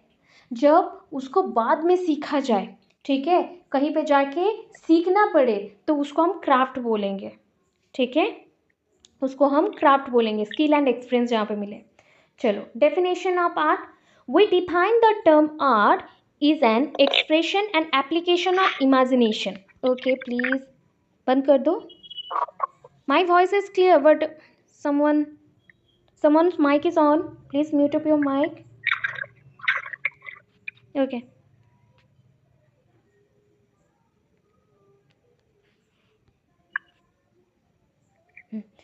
am I audible now, am I audible or not? Yes, ma'am. Okay, so yes ma'am, okay, so we define that, yes, कोई कुछ बोल रहे, ओके चलो, we define that term art is an expression. Art क्या है, एक expression है, application है। अभी जो हम पढ़ रहे हैं ना, इसलिए बोला गया था कि teaching is also an art. ठीक है, teaching is also an art, teaching हम जो दे रहे हैं अभी पता है, अगर मेरा आज माइंड ठीक ना रहे, मैं आपको नहीं पढ़ा सकते. I am not happy with any point, then my teaching is also harmed. So harm नहीं करना है, तो हार्म नहीं करना है मतलब मुझे बहुत प्रैक्टिस करना पड़ेगा इसके ऊपर, इमोशंस कंट्रोल करने पड़ेंगे. तो आर्ट का मतलब ही होता है emotions, feelings, expressions, imagination, illusions जो आपके माइंड में आ रहा है एंड आप उसको एक्सप्लोर कर रहे हो आर्ट के through. Ideas, human creativity, visual forms, देख के कोई चीज़ बहुत अट्रैक्ट हो गया, कोई कलर से, कोई चीज़ों से, कोई एनिमल से, एंड उससे ही कुछ बना रहे हो, नया कुछ बना रहे हो, अपने चीज़ों में प्रेजेंट कर रहे हो, तो दैट इज़ द आर्ट. ठीक है.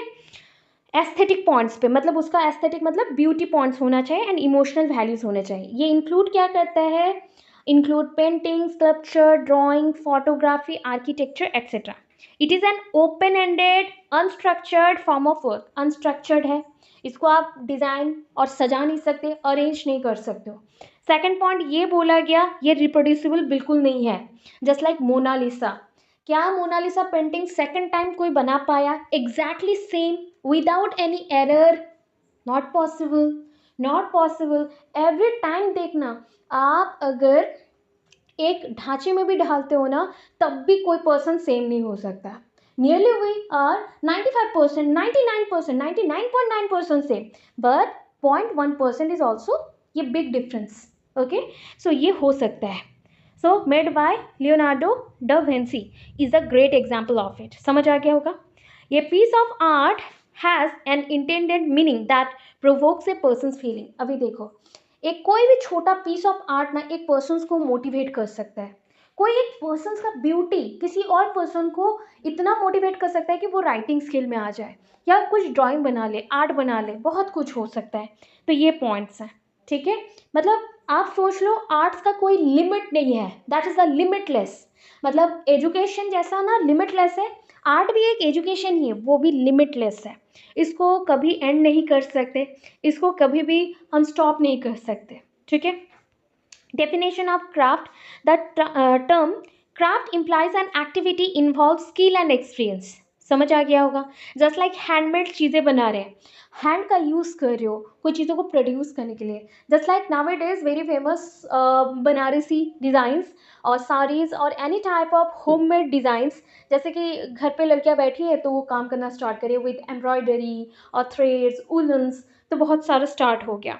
सो these are the crafts. Actually उसके थ्रू वो अर्निंग कर सकते हैं, उसके थ्रू वो बहुत सारे मल्टीपल पर्पस में उसको यूज़ करेंगे और उसके थ्रू लोगों की यूटिलिटी में आएगा. ठीक है. सो ये डेकोरेटिव एंड फंक्शनल बोथ है, इसलिए इसको हम यूज़ कर सकते हैं. Craft is a product of mind. ये समझ लो, क्राफ्ट प्रोडक्ट ऑफ माइंड है, दिमाग से चलता है, हार्ट एंड सोल नहीं. जस्ट लाइक आपके घर पे ही बहुत सामान है, handbags, candles, jewelleries, pottery, glass work, bird house, mats, woven basket, ये सब कुछ जो भी हम डेकोरेटिव पर्पस में यूज़ करते हैं, घर के सामान और घर के यूज़ के लिए करते हैं, तो वो सब आपके क्या है? क्राफ्ट है. ठीक है. अभी देखो, मैं डिफरेंस बस बता रही हूँ. आर्ट वही सारे पॉइंट्स हैं, तो आप कर भी सकते हो, मैं क्विकली बता रही हूँ. देखो, आर्ट क्या था? अनस्ट्रक्चर्ड है, ओपन एंडेड है. क्राफ्ट क्या है? इसमें स्पेसिफिक फॉर्म ऑफ वर्क होता है, क्रिएशन ऑफ फिजिकल ऑब्जेक्ट्स और use of hand and brain करेंगे. आर्ट किस पे डिपेंड करता है? आर्टिस्टिक मेरिट्स पे डिपेंड करता है. बट क्राफ्ट किस पे डिपेंड करता है? स्किल्स एंड टेक्निक्स पे. Art is well known for serving an aesthetic purpose, beauty के लिए, बट ये ह्यूमन ऑब्जेक्टिव्स में और ह्यूमंस की नीड के अकॉर्डिंग यूज़ होता है. Fourth point, art gives particular attention to ideas, feelings and visual qualities.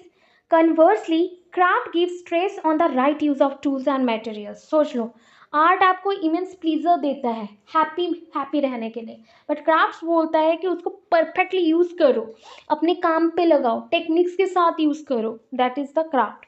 There is a flow of emotion in art. Flow of emotion मतलब एग्जैक्टली ना हम कभी भी कर नहीं सकते. जैसे हम पढ़ाते हैं, क्या लगता है कि प्रीवियस ईयर भी ऐसे ही पढ़ाया था? नहीं, कुछ मॉडिफाई तो हुआ होगा. वर्ड्स, एग्जाम्पल्स, टाइमिंग, हर एक चीज़ चेंज होता है. हम बस अज्यूम करके कर सकते हैं, बट फ्री फ्लो जब हो जाए तो वो जल्दी जल्दी खुद से ही चलता है. ठीक है. नेक्स्ट देखो, in contrast the craft is the product of the mind. Craft can be quantified easily, which is not in the case of craft, देखो craft can be quantified easily, ये क्राफ्ट नहीं होगा, गलती से लिख दिया है, art can be quantified easily which not in the case of craft. ठीक है, ये थोड़ा सा रॉन्ग हो गया है, लिखते टाइम होता है तो उसको चेक कर लेना, ये पहला वाला आर्ट होगा।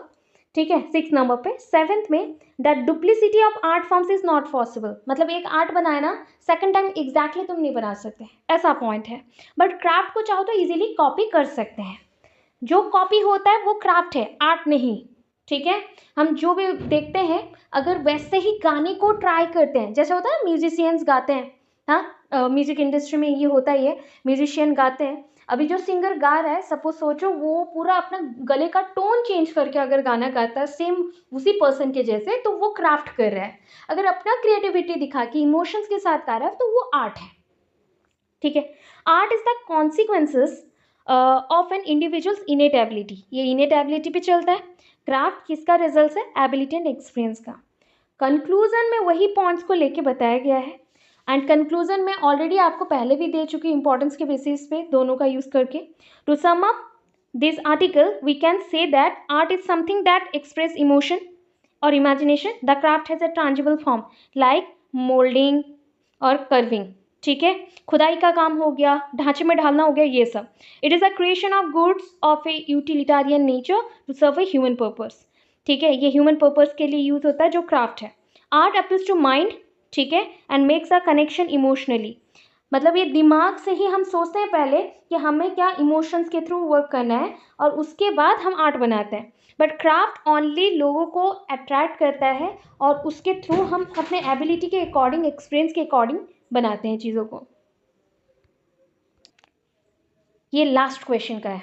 ठीक है, आपका जो लिस्ट ऑफ फेस्टिवल्स हैं इन इंडिया और जो क्राफ्ट और कल्चर को प्रेजेंट करता है। ठीक है, फर्स्ट है आंध्र प्रदेश का, देखते हैं। सो आंध्र प्रदेश में पहला क्या होता है, ब्रह्म महोत्सव, दैट इज अ ब्रह्म महोत्सव बोलते हैं, celebrated at Shri Venkateswara temple in Tirupati for 9 days during the month of September to अक्टूबर।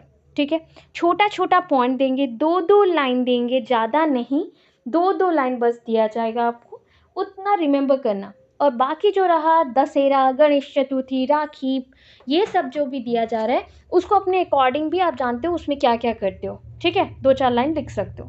तो हमेशा देखो एक पॉइंट कि मैं हर एक चीज़ में आंध्र से ही स्टार्ट करूँगी, बिकॉज आप एग्जाम्स वहाँ के लिए दे रहे हो, तो हमेशा अगर अट्रैक्टिव बनाना है तो आंध्र के ऊपर ही स्टार्ट करना। ठीक है, पहला दिया हमें ब्रह्म महोत्सव, फिर दिया भीष्म एकादशी, और क्या है डेकान फेस्टिवल, पीटर संक्रांति, ठीक है, त्यागराजा फेस्टिवल। तो ये सारा आपका एक्स्ट्रा है, एक फेस्टिवल के बारे में डिटेल दिया गया, एक में आपको बस एग्जाम्पल्स दिया गया। नेक्स्ट है अरुणाचल प्रदेश, ठीक है, Losar festival, Tibetan new year बोलते हैं इसको, marked with ancient ceremonies that represent the struggle between good and evil. Just like हम लोग बोलते हैं ना बुराई पे अच्छाई का विजय प्राप्ति हो गया, जो कि हम रावण दहन के दिन करते हैं, वही चीज़ है, बस हम Losar festival Tibetan new year mark होता है। और क्या होता है अरुणाचल प्रदेश में, चलो लुको एंड पोंगटू पोंगटू। ठीक है, आसाम में आप जानते हो बिहू, सुना है आपने, बोहाग बिहू बोलते हैं, the spring festival of Bohag Bihu, और रंगोली बिहू, क्या बोल दिया, रंगोली बोल दिया मैंने, रोंगाली, अभी इतना पढ़ा दिया ना इसलिए थोड़ा माइंड चला गया, सॉरी मिस्टेक, रोंगाली लिखा था, रोंगाली माइंड में आ गया rangoli. Rongali Bihu and ushers in the new year in the state of Assam which marks the onset of a new agricultural cycle। ये आपको दिखाता है कि आज के दिन से नया एग्रीकल्चरल साइकिल फिर से स्टार्ट हुआ। तो बिहू क्यों फेमस है आपको पता चल गया, बोहाग बिहू और रोंगाली बिहू। ठीक है, और क्या होता है वहाँ पे देखो, भोगाली बिहू एक होता है माघ, और भोगाली बिहू में एक होता है। ठीक है, बिहार में जानते हो अभी का फेमस चीज़ होगा, that is the Chhath Puja. Book में क्या किया है, कुछ कुछ जगह को लेकर फेस्टिवल्स को दिया है। हम अगर चार्ट बनाएंगे तो उसमें देखो मैं 4 पेज का चार्ट दे रही हूँ, बट उसमें से आप 2 पेज तो लिख पाओगे, है ना, 2 पेज का तो आएगा, कहाँ का क्या फेमस है वो जानने से एक साथ अब वो पढ़ने में ईजी होगा। सो बिहार में है छठ पूजा, also called Dala Puja, devoted to worship the sun in traditionally celebrated by people of Bihar. Surya देवता को पूजा किया जाता है और छठी माई को पूजा किया जाता है। तो ये सेलिब्रेट करते हैं स्पेशली बिहार के लोग। छत्तीसगढ़ में क्या फेमस है देखो, बस्तर दशहरा। बस्तर दशहरा क्या है, longest Dussehra celebration in the world is celebrated in Bastar. And Bastar एक जगह का नाम है। तो बस्तर दशहरा वहाँ पे बहुत दिनों तक चलता है, even 75 days starting around August ending in October. ठीक है, 75 दिन के लिए चलता है। फिर देखो Maghi Purnima, it is the flagship festival of this state which encompasses the birth anniversary of Guru Ghasidas. गुरु घसीदास, ठीक है, माघी पूर्णिमा। गोवा में क्या है देखो, ये तो आप जानते हो, एक सुना हुआ carnival, 3 days non stop extravaganza of fun song music dance celebrated just before the 40 days of Lent. ठीक है, एंड सिग्मो मेला। सिग्मो मेला ये मतलब क्या होता है, festival of colours just like Holi, ये भी एक होली जैसा ही है। सिग्मो मेला में होली खेलते हैं। ठीक है, और सनबर्न फेस्टिवल है, मतलब खुद को टैन करना है सनबर्न फेस्टिवल में। ठीक है, गुजरात में क्या है देखो, जन्माष्टमी। ठीक है, ज़्यादा लिखना ना पड़े इसलिए ऐसा दिया है, आप पढ़ो याद रखने के लिए बस है। फिर आप चाहो तो 2-4 लाइन पैराग्राफ वाला भी कर सकते हो, कोई प्रॉब्लम नहीं है, बट याद रखने के लिए है। Janmashtami birth anniversary of Lord Krishna, ये जानते हो अभी गया है। दिवाली आ रहा है, the festival of lights, festival marks the beginning of the new year. ठीक है, beginning of the new year मतलब यहाँ से स्टार्ट हो जाता है कि और कुछ दिनों के बाद न्यू ईयर आने वाला है, न्यू ईयर आने वाला है। वेदर चेंज होता है उसके साथ साथ। फिर और क्या है, नवरात्र और कच्छ रण उत्सव। गुजरात में आप जानते हो रन ऑफ कच्छ है, तो वहाँ पे भी उत्सव मनाए जाते हैं। हिमाचल प्रदेश में चले जाते हैं, एक फेस्टिवल होता है गोची फेस्टिवल। ठीक है, in this festival the villagers celebrate the birth of male children. जो लड़के हैं उनके बर्थ से बहुत हैप्पी होकर ये फेस्टिवल बनाए जाते हैं। And token marriages of children below the age of 6 are also perform. Token marriages जानते हैं, जस्ट लाइक इसका बेटे उसका बच्चे के साथ शादी कर दिया जाएगा बचपन से ही और फिक्स करके रखा जाएगा, बड़े होकर शादी होंगे, वो टोकन मैरिज बोला जाता है। और एक है आपका महाशिवरात्रि, यू नो दैट, ये week long international Mandi Shivratri fair, यहाँ पे बहुत बड़ा फेयर मेला भी लगता है, और Shobha Yatra are held near the temple of Bhootnath lord Shiva every year. और एक होता है रखा दुमनी। सो आप दो भी अगर हार्ड लग रहा है तो जैसे गोची फेस्टिवल, महाशिवरात्रि याद रखना। फिर है हरियाणा का, ठीक है, that is Guganaumi. Guganaumi that is a snake worship. जैसे हम लोग करते हैं ना, मतलब सांपों का पूजा करते हैं, तो वैसे यहाँ पे भी होता है snake worship. It is observe in the month of August September. फिर आता क्या है, सूरज कुंड मेला और बैसाखी। बैसाखी नेक्स्ट आ जाओ, Jammu Kashmir, Eid ul Fitr marks the end of fasting month of Ramadan और रमदान। ठीक है, ईद उल अजहा, ठीक है, ईद उल फितर एक आया और ईद उल अजहा एक है।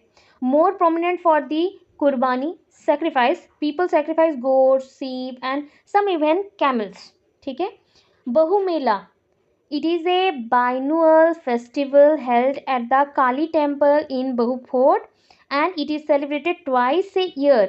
देखो बाई एनुअल बोला गया, एक साल में 2 बार होता है, इसलिए इसको बाई एनुअल बोलते हैं। और ये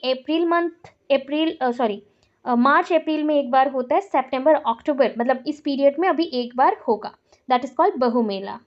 फिर आया झारखंड में Karam festival, it is celebrated 15 days after Kunwar Shukla Paksha. Kunwar Shukla Paksha. फिर होली आएगा, festival of colours and celebrated in the month of February and March. Then Karnataka में होता है उगादी। उगादी में है celebrated in the second half of March और in early April. It marks the beginning of the new Hindu lunar calendar. ठीक है, फिर और एक आया आपका, रुको सॉरी, महामस्तकाभिषेक। ठीक है, मस्तक अभिषेक महामस्तक अभिषेक हेल्ड वंस एवरी 12 years, 12 साल में एक बार होगा। ठीक है, इन वेनरेशन ऑफ, देखो गोमतेश्वर बाहुबली एट श्रावण बेलागोला होता है। ये श्रावण बेलागोला होता है, मतलब आपका श्रावण जो टाइम पीरियड में आता है उस पीरियड में होता है, 12 साल में एक बार होगा। मैसूर दशहरा एक है, ठीक है। मकर संक्रमण एक बोला गया, मतलब हम जो मकर संक्रांति भी बोलते हैं उसका नाम वहाँ पे अलग है। केरला में आ गया Onam. Onam is not famous in Andhra Pradesh, okay, Onam is famous in Kerala. The festival is celebrated to welcome king Mahabali. Mahabali, it is celebrated in Chingam. Chingam मतलब आपका अगस्त एंड सितंबर में ये होता है, एंड लास्ट फॉर 10 डेज, ये 10 दिनों के लिए होता है। उसे छोड़ के और क्या इसमें करते हैं, देखो, Vallamkali, the enchanting snake boat race. Snake boat race देखा होगा, बहुत सारे लोग एक साथ स्नेक बोट में पतले पतले बोट बना के उसमें जाते हैं। फोक परफॉर्मेंस लाइक क्या क्या और कहते हैं, कुमत्ती कली और Pulikali add to the just celebration. Nehru trophy boat race is also organised.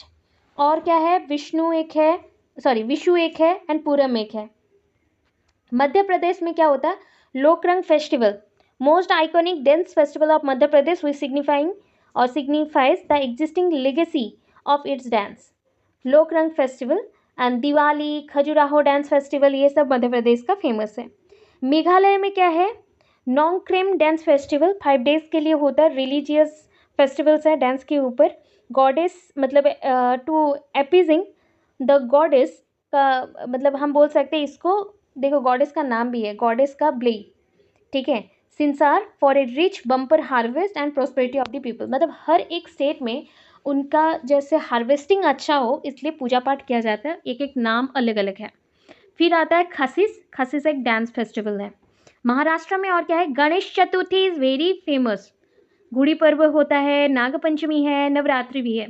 Ganesh Chaturthi वहाँ पे बहुत ज़्यादा फेमस है, falls in month of August September जो चला गया अभी।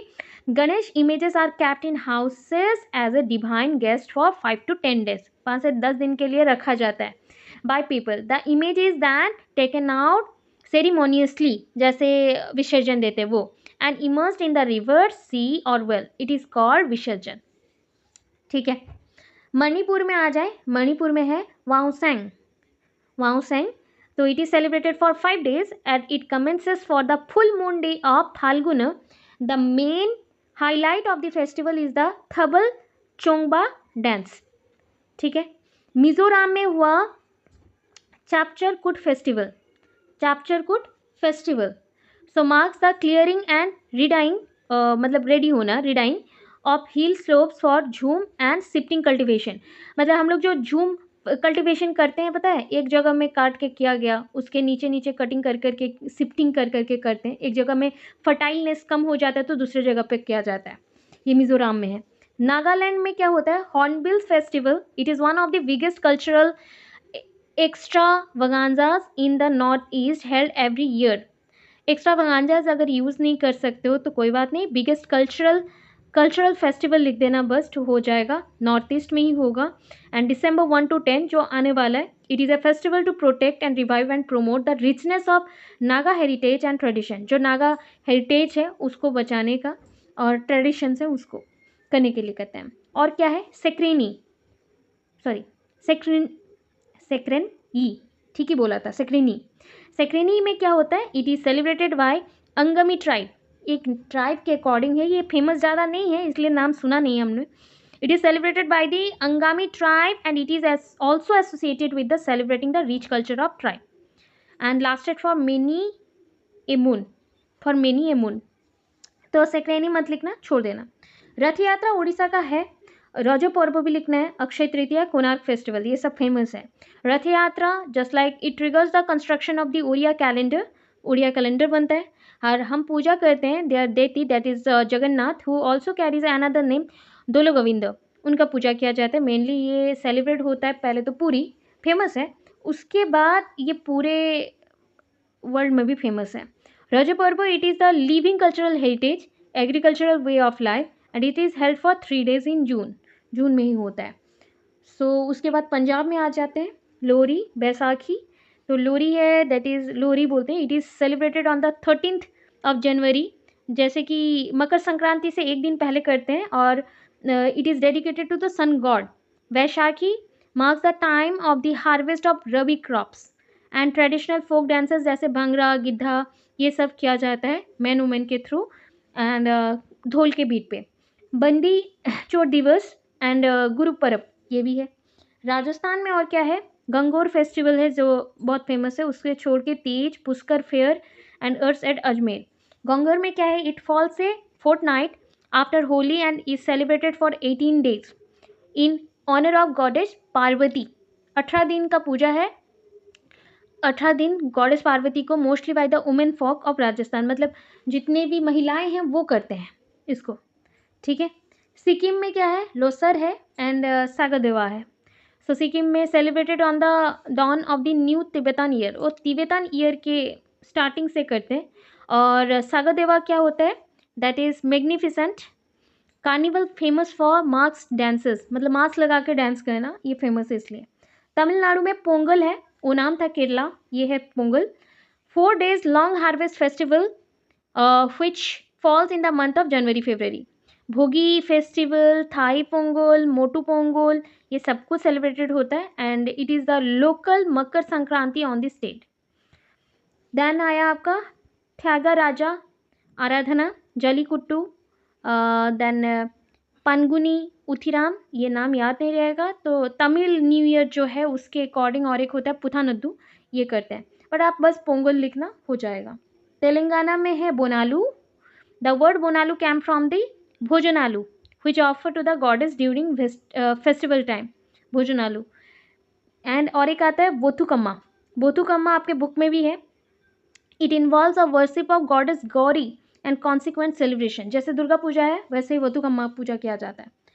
त्रिपुरा, वेस्ट बंगाल, उत्तरांचल, उत्तर प्रदेश, और 4 है। खर्ची पूजा है देखो त्रिपुरा में, it is the worship of 14 God's of Tripura, is celebrated in the month of July August and it ends up with the sacrifice of the cattle of the earth god। देखो कैटल को यहाँ पे सेक्रीफाइस दिया जाता है, and up with sacrifices of cattle to the earth god, मतलब भूमि को दिया जाता है, भूमि माता को।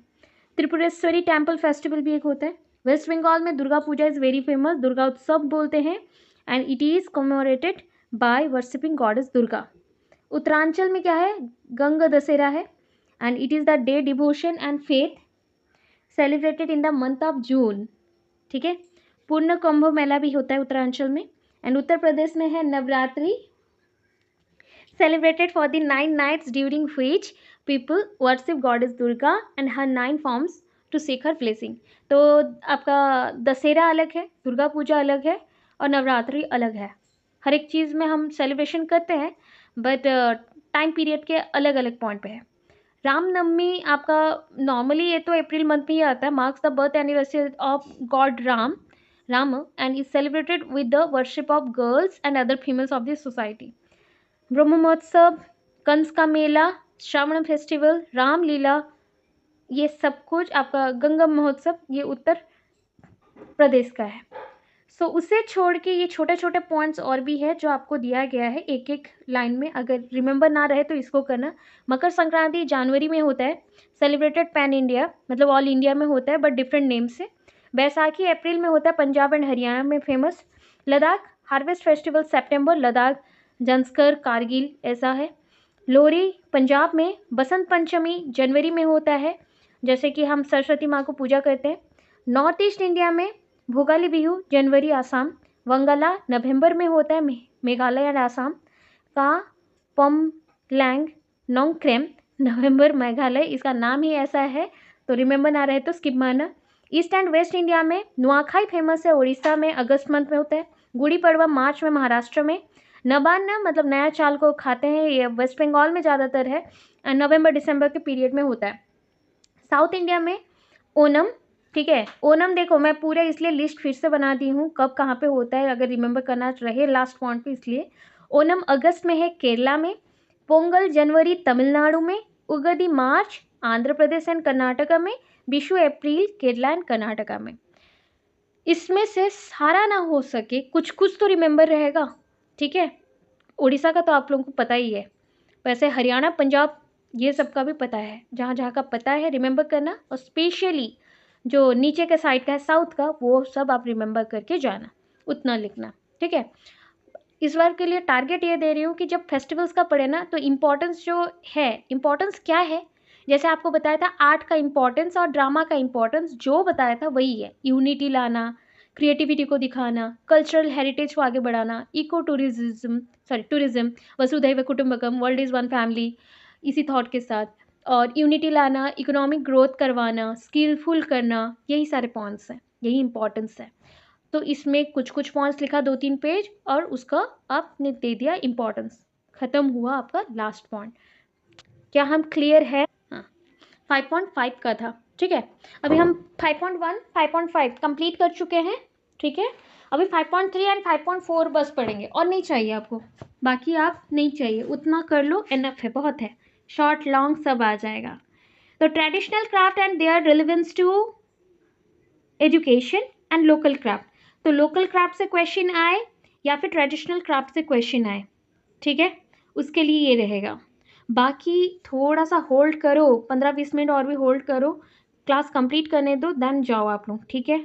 आज लास्ट है और मैं आप लोगों को रिवाइज करने के लिए टाइम देना चाहती हूँ, सो दैट ये लास्ट क्लास है, बैठो आराम से पढ़ो, देन जाओ। ट्रेडिशनल क्राफ्ट क्या है, ये इंट्रोडक्शन पहले देना है आपको। इंट्रोडक्शन जब दे रहे हो तो ट्रेडिशनल क्राफ्ट क्या है आप लिखेंगे। अभी क्राफ्ट का इंट्रो आपको वहाँ पे भी दिया, फर्स्ट जो 5.1 में पढ़ा था वो भी दिया कि ट्रेडिशनल क्राफ्ट, अगर क्राफ्ट क्या है, क्राफ्ट एक टाइप का बिहेवियर है, एक्टिविटी है, एक्शन है, जो स्किल एंड आपके माइंड से चलता है। ये tradition is a believe, tradition क्या है, एक बिलीफ है, बिहेवियर है, जो कि ट्रैवल करता है किसमें, विद इन ए ग्रुप और society with cultural importance. Tradition एक बिलीव और बिहेवियर है जो ट्रैवल करता है, जस्ट लाइक कोई कैरेक्टर पास कर रहे आपके फादर से आपके अंदर, मतलब वन जनरेशन टू अनदर, वैसे बिलीव और बिहेवियर है जो ट्रैवल कर रहा है एक ग्रुप से और सोसाइटी में with cultural importance. Tradition means cultural aspect, tradition means cultural aspects, conventional ideas उसमें रहेगा, पर्पसफुल अरेंजमेंट होगा, अब social norms and their transmit. देखो हम क्या क्या सेंड करना चाहते हैं, कन्वेंशनल आइडियाज़ जो कल्चरल आइडियाज़ चाहिए, सोशल नॉर्म्स चाहिए, और वो कैसे ट्रांसमिट होगा वो चाहिए, ठीक है। Traditional culture have their own cultural difference, मतलब ये है ट्रेडिशनल कल्चर क्या करता है, एक कल्चर से दूसरे कल्चर को ट्रांसमिट हो सकता है, मतलब जैसे मेरा कल्चर है, मैं अपने पॉइंट्स को आपको बताती हूँ तो वो आपका जा रहा है। जस्ट लाइक हम लोग क्या करते थे पहले, जान सकते हो कि एंशियंट पीरियड में हम कैसे थे, अब कैसे हैं, चेंजेस आया। तो एंशियंट पीरियड में एक टाइम था जब कोई कल्चर डेवलप नहीं हुआ था, फिर एक टाइम आया जब कल्चर बहुत ज़्यादा इन्हांस्ड हो गया। अब जब कल्चर है, हमें कल्चर को बुक्स में, सॉन्ग के थ्रू, डांस के थ्रू प्रमोट करना पड़ता है। सो ये कल्चरल ट्रांसमिशन चल रहा है एक जनरेशन से नेक्स्ट जनरेशन को, और एक सोसाइटी में एक पर्सन टू अनदर पर्सन को। कैरेक्टरिस्टिक्स में एक्सप्लेन करना है, इसके 4 पॉइंट्स हैं। क्या है मतलब आपका जो ट्रेडिशनल क्राफ्ट क्या होगा, इफेक्टिव है बहुत ज़्यादा, ठीक है, टूरिज्म को अट्रैक्ट करते हैं, सर्वाइवल, आप सर्वाइव करोगे इस अर्थ में वो बताते हैं, और रिलीजियस एम्पावरमेंट भी होता है, ठीक है, धार्मिक जो गुण हैं वो भी बढ़ते हैं। सो अभी एक पॉइंट देखना, लोकल ट्रेडिशंस क्या होता है, what do you mean by local traditions, it's refers to the cultural practices. Local है ना, तो कल्चरल प्रैक्टिसेस है अपने एरियाज में, local practices, values, knowledge that are specific to a particular community और रिलीजन। जैसे कि I am from Rourkela, so Rourkela में मैं जहाँ पे रहती हूँ उस एरिया के कल्चर्स को कैसे प्रैक्टिस किया जा रहा है। सपोज यहाँ पे अभी मतलब हमारे एरिया में बिहारी लोग बहुत ज़्यादा है, तो छठ पूजा होगा, तो छठ पूजा होगा तो we are also a part of it, we also go to the nadi river and we also praise to god, और लिटिल बिट हम लोग कुछ भी पूजा कर लेते हैं, ऐसे ही सूर्य देवता को पूजा करनी चाहिए। तो ये देखो कल्चर कैसे ट्रांसमिट हो रहा है, कल्चरल प्रैक्टिसेस कैसे मूव कर रहे हैं, कैसे वैल्यूज़ आगे बढ़ रहे हैं, नॉलेज आगे बढ़ रहे हैं, specific to a particular community और रिलीजन, और रीजन एक जगह से दूसरे जगह को ट्रांसमिट हो रहा है, जनरेशन आफ्टर जनरेशन होता है। सो जैसा हो गया ना, एग्जाम्पल्स हम देते हैं, फेस्टिवल्स हो गए, रिचुअल्स हो गए, क्विजिन्स मतलब खाना हो गया, डिफरेंट टाइप ऑफ आइडियाज़ हो गए, हैंडीक्राफ्ट्स हो गए, कल्चर, वैल्यूज़, नॉलेज एट्सेट्रा। अब एक चीज़ आता है कि हम वैसे ही चार्ट फिर से बनाएंगे, ठीक है, जो जैसा हम चार्ट कर रहे थे, बहुत सारा है क्योंकि हम सारे स्टेट का अभी करेंगे, बट मैं बता दूं हर एक स्टेट का एटलीस्ट, स्पेशली केरला, तमिलनाडु, आंध्र प्रदेश, ठीक है, केरला, तमिलनाडु, आंध्र प्रदेश, इसका एक दो करके ज़्यादा करना और बाकी स्टेट का एक एक कर लेना, ठीक है। सो हम ऐसे लिखेंगे तो हमारा टाइम देखो लिखने में ज़्यादा पेपर कंज्यूम होगा और टाइम कम लगेगा। पहला आया आंध्र प्रदेश, ठीक है, हम अभी आंध्र प्रदेश में हैं। तो आंध्र प्रदेश में पहला क्या है, कोंडापल्ली टॉय, ठीक है। अगर आपको ये अच्छा नहीं लग रहा है इस पैटर्न में पढ़ना तो और एक भी वीडियो प्रेजेंट है, देखना, कम समय में और एक है, तो उसमें मेंशन किया गया पैराग्राफ वाइज, जो आपको ठीक लगे आप कर सकते हो, ठीक है। क्योंकि मुझे थोड़ा सा मॉडिफाई करना था क्योंकि आप लोग लिख नहीं पा रहे हो, पेपर कवर नहीं हो रहा है, इसलिए। कोंडापल्ली टॉय तो मेड फ्रॉम सॉफ्टवुड, ठीक है, कृष्णा डिस्ट्रिक्ट में हुआ है, सॉफ्टवुड से बना है, आंध्र प्रदेश का कृष्णा डिस्ट्रिक्ट में बना है। देखो फिर क्या आया, कलमकरी आर्ट। कलमकरी में क्या होता है, it is a type of hand printed और block printed cotton using natural dyes. ये कलमकारी साड़ी में भी बनता है और कलमकारी आर्ट में साड़ी में डिज़ाइंस बनाते हैं ऐसे हैंड प्रिंटेड और ब्लॉक प्रिंटेड कॉटन को यूज़ करके बनाते हैं और नेचुरल डाइज के साथ, नेचुरल कलर के साथ। फिर आया आपका क्या, वेंकटगिरी साड़ी, ये नेल्लोर में मिलता है, गुंटूर डिस्ट्रिक्ट, जहाँ पे आप लोग एग्जाम देने चाहते हो उस वहाँ पे ही मिलता है वेंकटगिरी साड़ी। फिर क्या है, धर्मा वर्मा हैंडलूम, ठीक है। देन ये जो धर्मा वर्मा है दैट इज़ BHARMA, ठीक है, VARAML भी लिखोगे तो भी चलेगा, कोई प्रॉब्लम नहीं है। It is also called Pattu sari, इसको हम पट्टू साड़ी भी बोल सकते हैं, woven by hand with mulberry silk and zari, zari रहेगा बॉर्डर में, जरी का बॉर्डर रहेगा, ठीक है, मलबेरी सिल्क से बनता है। फिर देखो थोलू बोमलता, ये ना आपकी बुक में भी मेंशन है, जो आपका पपेट डांस पढ़ा रही थी वहाँ पे मेंशन है। Shadow puppet dance usually show stories from Hindu epics, मतलब हिंदू के जो रामायण महाभारत होते हैं उसको शो करने के लिए पपेट डांस के थ्रू प्रोग्राम किया जाता है और उसमें राजा महाराजाओं के एक्टिविटीज़ को दिखाया जाता है। फिर आया Uppada, that is Uppada, UPPADA, Uppada. Uppada Jamdani sari, that is the silk sari, ठीक है। अभी आ जाओ तेलंगाना में, तेलंगाना में है दैट इज गुलाब भामा साड़ी, ठीक है, गुलाब भामा, एक्चुअली B डबल नहीं होगा, एक होगा, एक साथ लिखना है, गुलाब भामा। गुलाब भामा साड़ी क्या होता है, सिद्दीपेट डिस्ट्रिक्ट में मिलता है, cotton sari with inlay figures and motifs, designs होंगे, छोटे छोटे से फिगर्स का डिज़ाइंस होंगे, ऐसे वाले फिगर्स का डिज़ाइंस होंगे एंड बहुत सारे मोटिव्स जैसे डिज़ाइंस, ऐसा ऐसा पैटर्न्स होगा या एक ही टाइप का पैटर्न्स होगा, ये सब पैटर्न्स है, ठीक है। फिर आता है पोचमपल्ली इक्कत साड़ी, ये तो इक्कत साड़ी आप जानते हो, पोचमपल्ली सुना होगा, नालगोंडा एंड वारंगल डिस्ट्रिक्ट में मिलता है। फिर वहाँ पे ही नालगोंडा डिस्ट्रिक्ट में और एक चीज़ मिलता है दैट इज़ द तेलिया रुमाल। तेलिया रुमाल में ऐसे बॉर्डर्स बनते हैं, देखो, ठीक है, ये अगर मेरा रुमाल है तो ऐसा बॉर्डर बनेंगे, ऐसा बॉर्डर बनेगा और ये बॉर्डर का कलर अलग, अंदर का कलर अलग, ठीक है। वारंगल दरी जो आप यूज़ करते हो, durries made up of cotton, beautiful patterns and dyes के साथ, DYE होगा, ठीक है। Them with the natural vegetable colour के साथ उसको पेंट किया जाता है। निर्मल टॉयज़, ये 400 साल पुराना टॉयज़ है and it is famous in Nirmal town, ठीक है, आदिलाबाद डिस्ट्रिक्ट का है निर्मल टाउन, उसमें फेमस है। तमिलनाडु में देखो Toda embroidery, Toda embroidery, it is a art work of Toda people of Nilgiri. देखो हम लोग दो टाइम के लिए पढ़ते हैं, एक होता है जब हमें बस लिखना है, एक होता है मार्क काटने ही नहीं देंगे, क्लेम कर सकते हैं कि मार्क है हमारे पास। तो दो टाइप का वीडियोस दूंगी, आपको जो पसंद आए करना, क्योंकि लास्ट मोमेंट के लिए हलचल मत होना, अगर ये इजी लग रहा है ये करो, अगर वो इजी लगे तो वो करना, ठीक है। Toda embroidery, it is a art work of Toda people of Nilgiri and अगर और भी कुछ वीडियोस चाहिए इसका देखना, आर्ट एजुकेशन के ऊपर एक प्लेलिस्ट बना हुआ है, उसको पढ़ लेना, ठीक है। कांचीपुरम सिल्क साड़ी, ये तो जानते हो famous in Tamil Nadu. Pure mulberry cotton sari, ये मतलब कांचीपुरम साड़ी का ही है, ये लिखा गया था। And kovai Quora cotton sari, ये अलग है, ये कॉटन साड़ी है इतना, ये आपका प्योर मलबेरी सिल्क साड़ी है, ठीक है। फिर देखो फेमस इन कोयम्बटूर, आपका जो कोवाई कोरा कॉटन साड़ी कोयम्बटूर में फेमस है। तांजोर पेंटिंग तमिलनाडु का एक फेमस है। केरला में आ जाओ, कथकली मास्क, जो कथकली के टाइम पे यूज़ करते हैं, मास्क लगा के डांस करते हैं, तो वो मास्क बनता है, अगर क्ले से बन सकता है या फिर आपका और एक भी है मैछे बोलते हैं, कोकोनट मैछे या फिर हस्क, उससे भी बन सकता है, घिस घिस के बनाते हैं। Balaramapuram sari Thiruvananthapuram fine cotton fabric से बनता है। Coir products made from coconut husk, ठीक है। कर्नाटका में देखो, जैसे कर्नाटका में सैंडलवुड क्राफ्ट बहुत ज़्यादा होता है, ये मैसूर में फेमस है। मैसूर पेंटिंग विजयनगर मैसूर तांजोर स्कूल में बनता है, ठीक है। छन्नापटना टॉयस, ऐसे जो कार में वगैरह में लगते हो, ठीक है, स्प्रिंग में जॉइंट रहेगा, देखो ऐसा ही डॉल है और उसका गला हिलते रहता है, नाचते रहता है, वैसा वाला। Wooden toys with colourful stones लगे होते हैं डिजाइंस में।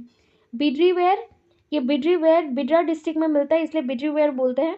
और ये सिल्वर के चीज़ें बनेंगे और यूनिक मेटल वेयर से सिल्वर की चीज़ें बनेंगे, उसमें स्टोन्स एनग्रेव्ड रहेंगे मेटल्स में। उत्तर प्रदेश में आ जाओ, उत्तर प्रदेश में Gorakhpur terracotta, terracotta products also known as, that is a frame लिखा गया है, बेक्ड क्ले से बनता है, मतलब आप लिख सकते हो ये मिट्टी से ही बनता है, मिट्टी को जला के फिर बनाया जाता है। हैंडमेड कारपेट ऑफ मिर्ज़ापुर, ये भी फेमस है, कारपेट CARPET होगा। देन वुडन हैंडक्राफ्ट इन सहारनपुर, ये भी सुना होगा आपने। Chicken curry art, chicken curry Lucknow का फेमस है, जो कि chiffon georgette silk muslin cloth ये सारे टेक्सटाइल फैब्रिक को लेके बनाया जाता है with silk thread. Banarasi sari, ये सिल्वर एंड गोल्ड के मतलब थ्रेड से ब्रोकेड बनाया जाता है, जो आपके बॉर्डर लाइन्स है ना उसको बनाया जाता है, इसलिए बहुत कॉस्टली होता है। मध्य प्रदेश में चंदेरी सिल्क है, traditional sari made in Madhya Pradesh Chanderi, ठीक है। महाराष्ट्र में ये लिखा गया है कोल्हापुरी चप्पल, कोल्हापुरी चप्पल वर्ली पेंटिंग। कोल्हापुरी चप्पल आपको कहाँ मिलता होगा वो आपको लिखा गया है, Kolhapur made up of leather and velvet से बनेगा। एंड इट्स वर्ली पेंटिंग जो होता है, वर्ली पेंटिंग बोला गया, it's a tribal artist use their just like, ऐसे डिज़ाइंस का यूज़ ज़्यादा करते हैं पैटर्न्स में, ठीक है। पैठानी साड़ी जो होता है ये आपके औरंगाबाद जो है वहाँ पे पैठान बोल के थे, उस जगह पे ज़्यादा मिलता है, ठीक है। फिर देखो छत्तीसगढ़ में आ जाओ, Champa silk sari, it is made from tussar silk, ये ना स्पेलिंग में SS होगा बस, ठीक है, TUSSAR, टसर सिल्क। झारखंड में क्या है, दैट इज़ अ जादू पटुआ, पटुआ पटुआ जादू पटुआ एंड सोहारी पेंटिंग, ठीक है, जैसे कि बहुत सारे एनिमल्स के प्रिंट हो गए, ट्री फिगर्स ऐसा ड्रॉ किया जाता है। बिहार में क्या है, मधुबनी आर्ट, मधुबनी पेंटिंग, और it is also called Mithila painting, ठीक है। Bhagalpuri sari famous in Bhagalpur made up of tussar silk, TUSSAR tussar silk. फिर देखो मणिपुर में स्टोन कर्विंग, ठीक है। और क्या है आपका वैसे ही मतलब ऐसा है, वांग खाई fee and Moran fee textiles है, साड़ी के डिज़ाइंस होंगे, तो आप एक दो याद रखो आराम से हो जाएगा। आसाम में फायर वर्क क्राफ्ट भी बनाया जाता है, ये बरपेटा में होता है, famous in Barpeta. Muga silk sari 95% use किया जाता है, एरी सिल्क साड़ी 65% यूज़ में आता है। सिक्किम में थंकास है, तिब्बतन बुद्धिस्ट आर्ट वहाँ पे ज़्यादा बनाया जाता है। Himachal Pradesh Kangra painting, miniature small water colour painting and Chamba rumal, embroidery रुमाल है, पेट्रोनाइज बाय रूलर्स, मतलब जो उस टाइम के रूलर्स थे उन्हीं को दर्शाने के लिए ये बनाया जाता है। कुल्लू सॉल है, geometric pattern and attractive colour के साथ। गोवा में फेमस है सी सेल क्राफ्ट, जो सी शेल होते हैं उसको एंड उसके ऊपर पर्ल्स लगा के डिज़ाइन बनाए जाते हैं। पंजाब में आपका परांदा जो बालों में यूज़ किया जाता है वो फेमस है, और फुलकरी फूल पत्तों से जो डिज़ाइन बनाया जाता है साड़ी में और कपड़ों में वो फेमस है, ठीक है। गुजरात का फेमस है Patola sari, that is a made from silk, famous in Ahmedabad Surat. Tangaliya shawl famous है आपके नॉर्मली गुजरात में, और एक एंड 700 साल पुराना है, हैंड वुवन सॉल है। राजस्थान में ब्लू पोटरी, देखना डिज़ाइंस के लिए आजकल यहाँ पे भी आता है, ब्लू पोटरी का डिज़ाइंस बहुत अच्छा आता है, एंड वाइट के मतलब ब्लू पोटरी है जैसे आप ग्लास यूज़ करते हो या फिर चाय का प्लेट यूज़ करते हो वैसा ही है, बड़ा सा होगा, ब्लू कलर का होगा, मार्बल ब्लू स्टोन का ही यूज़ होगा, एंड उसके ऊपर ऐसा वाइट में डिज़ाइंस किए जाएंगे वाइट कलर में, ठीक है। Blue pottery famous in Jaipur. Then उड़ता आर्ट है, दैट इज़ अ उड़सा होगा, उड़सा आर्ट होगा। देन ये आपका राजस्थान का ही एक फेमस है, एंड इसको पेंट करते हैं हम लोग कैमल हाइड में, ठीक है। और मीनाकरी का काम एक होता है जो गले के हारों में या फिर कानों के झुमकों में बनाया जाता है, मीनाकरी आर्ट है, Makrana with a marble with a Meenakari art. Kundan Thewa art भी होता है, जो आप ज्वेलरीज पहनते हो वो प्रतापगढ़ डिस्ट्रिक्ट का gold work glass on glass और ज्वेलरी होता है। ओडिशा में पट्टचित्र फेमस है, ठीक है। Raghurajpur Puri also called cloth based scroll painting, ठीक है, क्लॉथ के ऊपर किया जाता है, चांदुआ बोलते हैं हम लोग। तारकसी का वर्क कटक में फेमस है, सिल्वर से बनता है। पिपीली का आपका जो चांदुआ वो भी फेमस है। बमकई साड़ी सोनीपुर गंजाम डिस्ट्रिक्ट का। संबलपुरी पाटो साड़ी भी फेमस है, दैट इज संबलपुर का। सो इसके बाद वेस्ट बंगाल में आते हैं। वेस्ट बंगाल में बालूचरी साड़ी है, बिष्णुपुर बंगाल। एंड शीतलपल्ली नहीं होगा, शीतलपट्टी होगा, शीतलपट्टी, PATI, मतलब ये जो घर पे मेट चटाई यूज़ नहीं करते वही है, ठीक है, शीतलपट्टी बोलते हैं उसको। Famous in coach Bihar. And kantha stitching, kantha बनाने के लिए जम्मू कश्मीर में पश्मीना शॉल एंड पंजरा करी, ठीक है, ये दोनों फेमस है। पंजरा करी मतलब विंडोज़ एंड डोर्स बनाए जाते हैं ज्योमेट्रिकल पैटर्न्स के साथ। हरियाणा में सरकंदा आर्ट बहुत फेमस है। इसको याद करने के लिए मैंने बोला था सरकटा को याद रखना, ठीक है। इसको आप Sarkanda art that is a made up of trees plants and bamboo. Bagh art होता है, बाग आर्ट में क्या है, ज्योमेट्रिकल पैटर्न्स में बनाया जाता है, ठीक है। इसके बाद एक इम्पॉर्टेंस दिया गया, जो इम्पोर्टेंस अभी बोल दिया था, जैसे कि मैं फटाफट क्विकली बोलती हूँ। To develop interest among people, understanding level को इंक्रीज़ करना, वैल्यूज़ इंक्रीज़ करना। ग्लोबल मतलब ग्लोबल क्या, ग्लोबल प्लेटफॉर्म में खुद को प्रेजेंट करना, that is called national integration with global presentation, ठीक है। अपलिफ्टमेंट करने के लिए, इकोनॉमिक ग्रोथ को बढ़ाने के लिए आर्ट एंड क्राफ्ट को। टू हेल्प टूरिज्म, टूरिस्ट आएंगे, अट्रैक्ट होगा, इकोनॉमिक ग्रोथ होगा। टू ट्रांसफ़र कल्चर, देखो एक दूसरे से पता नहीं चलता ना कल्चर कितना है, कल्चरल कितना इंपॉर्टेंस है।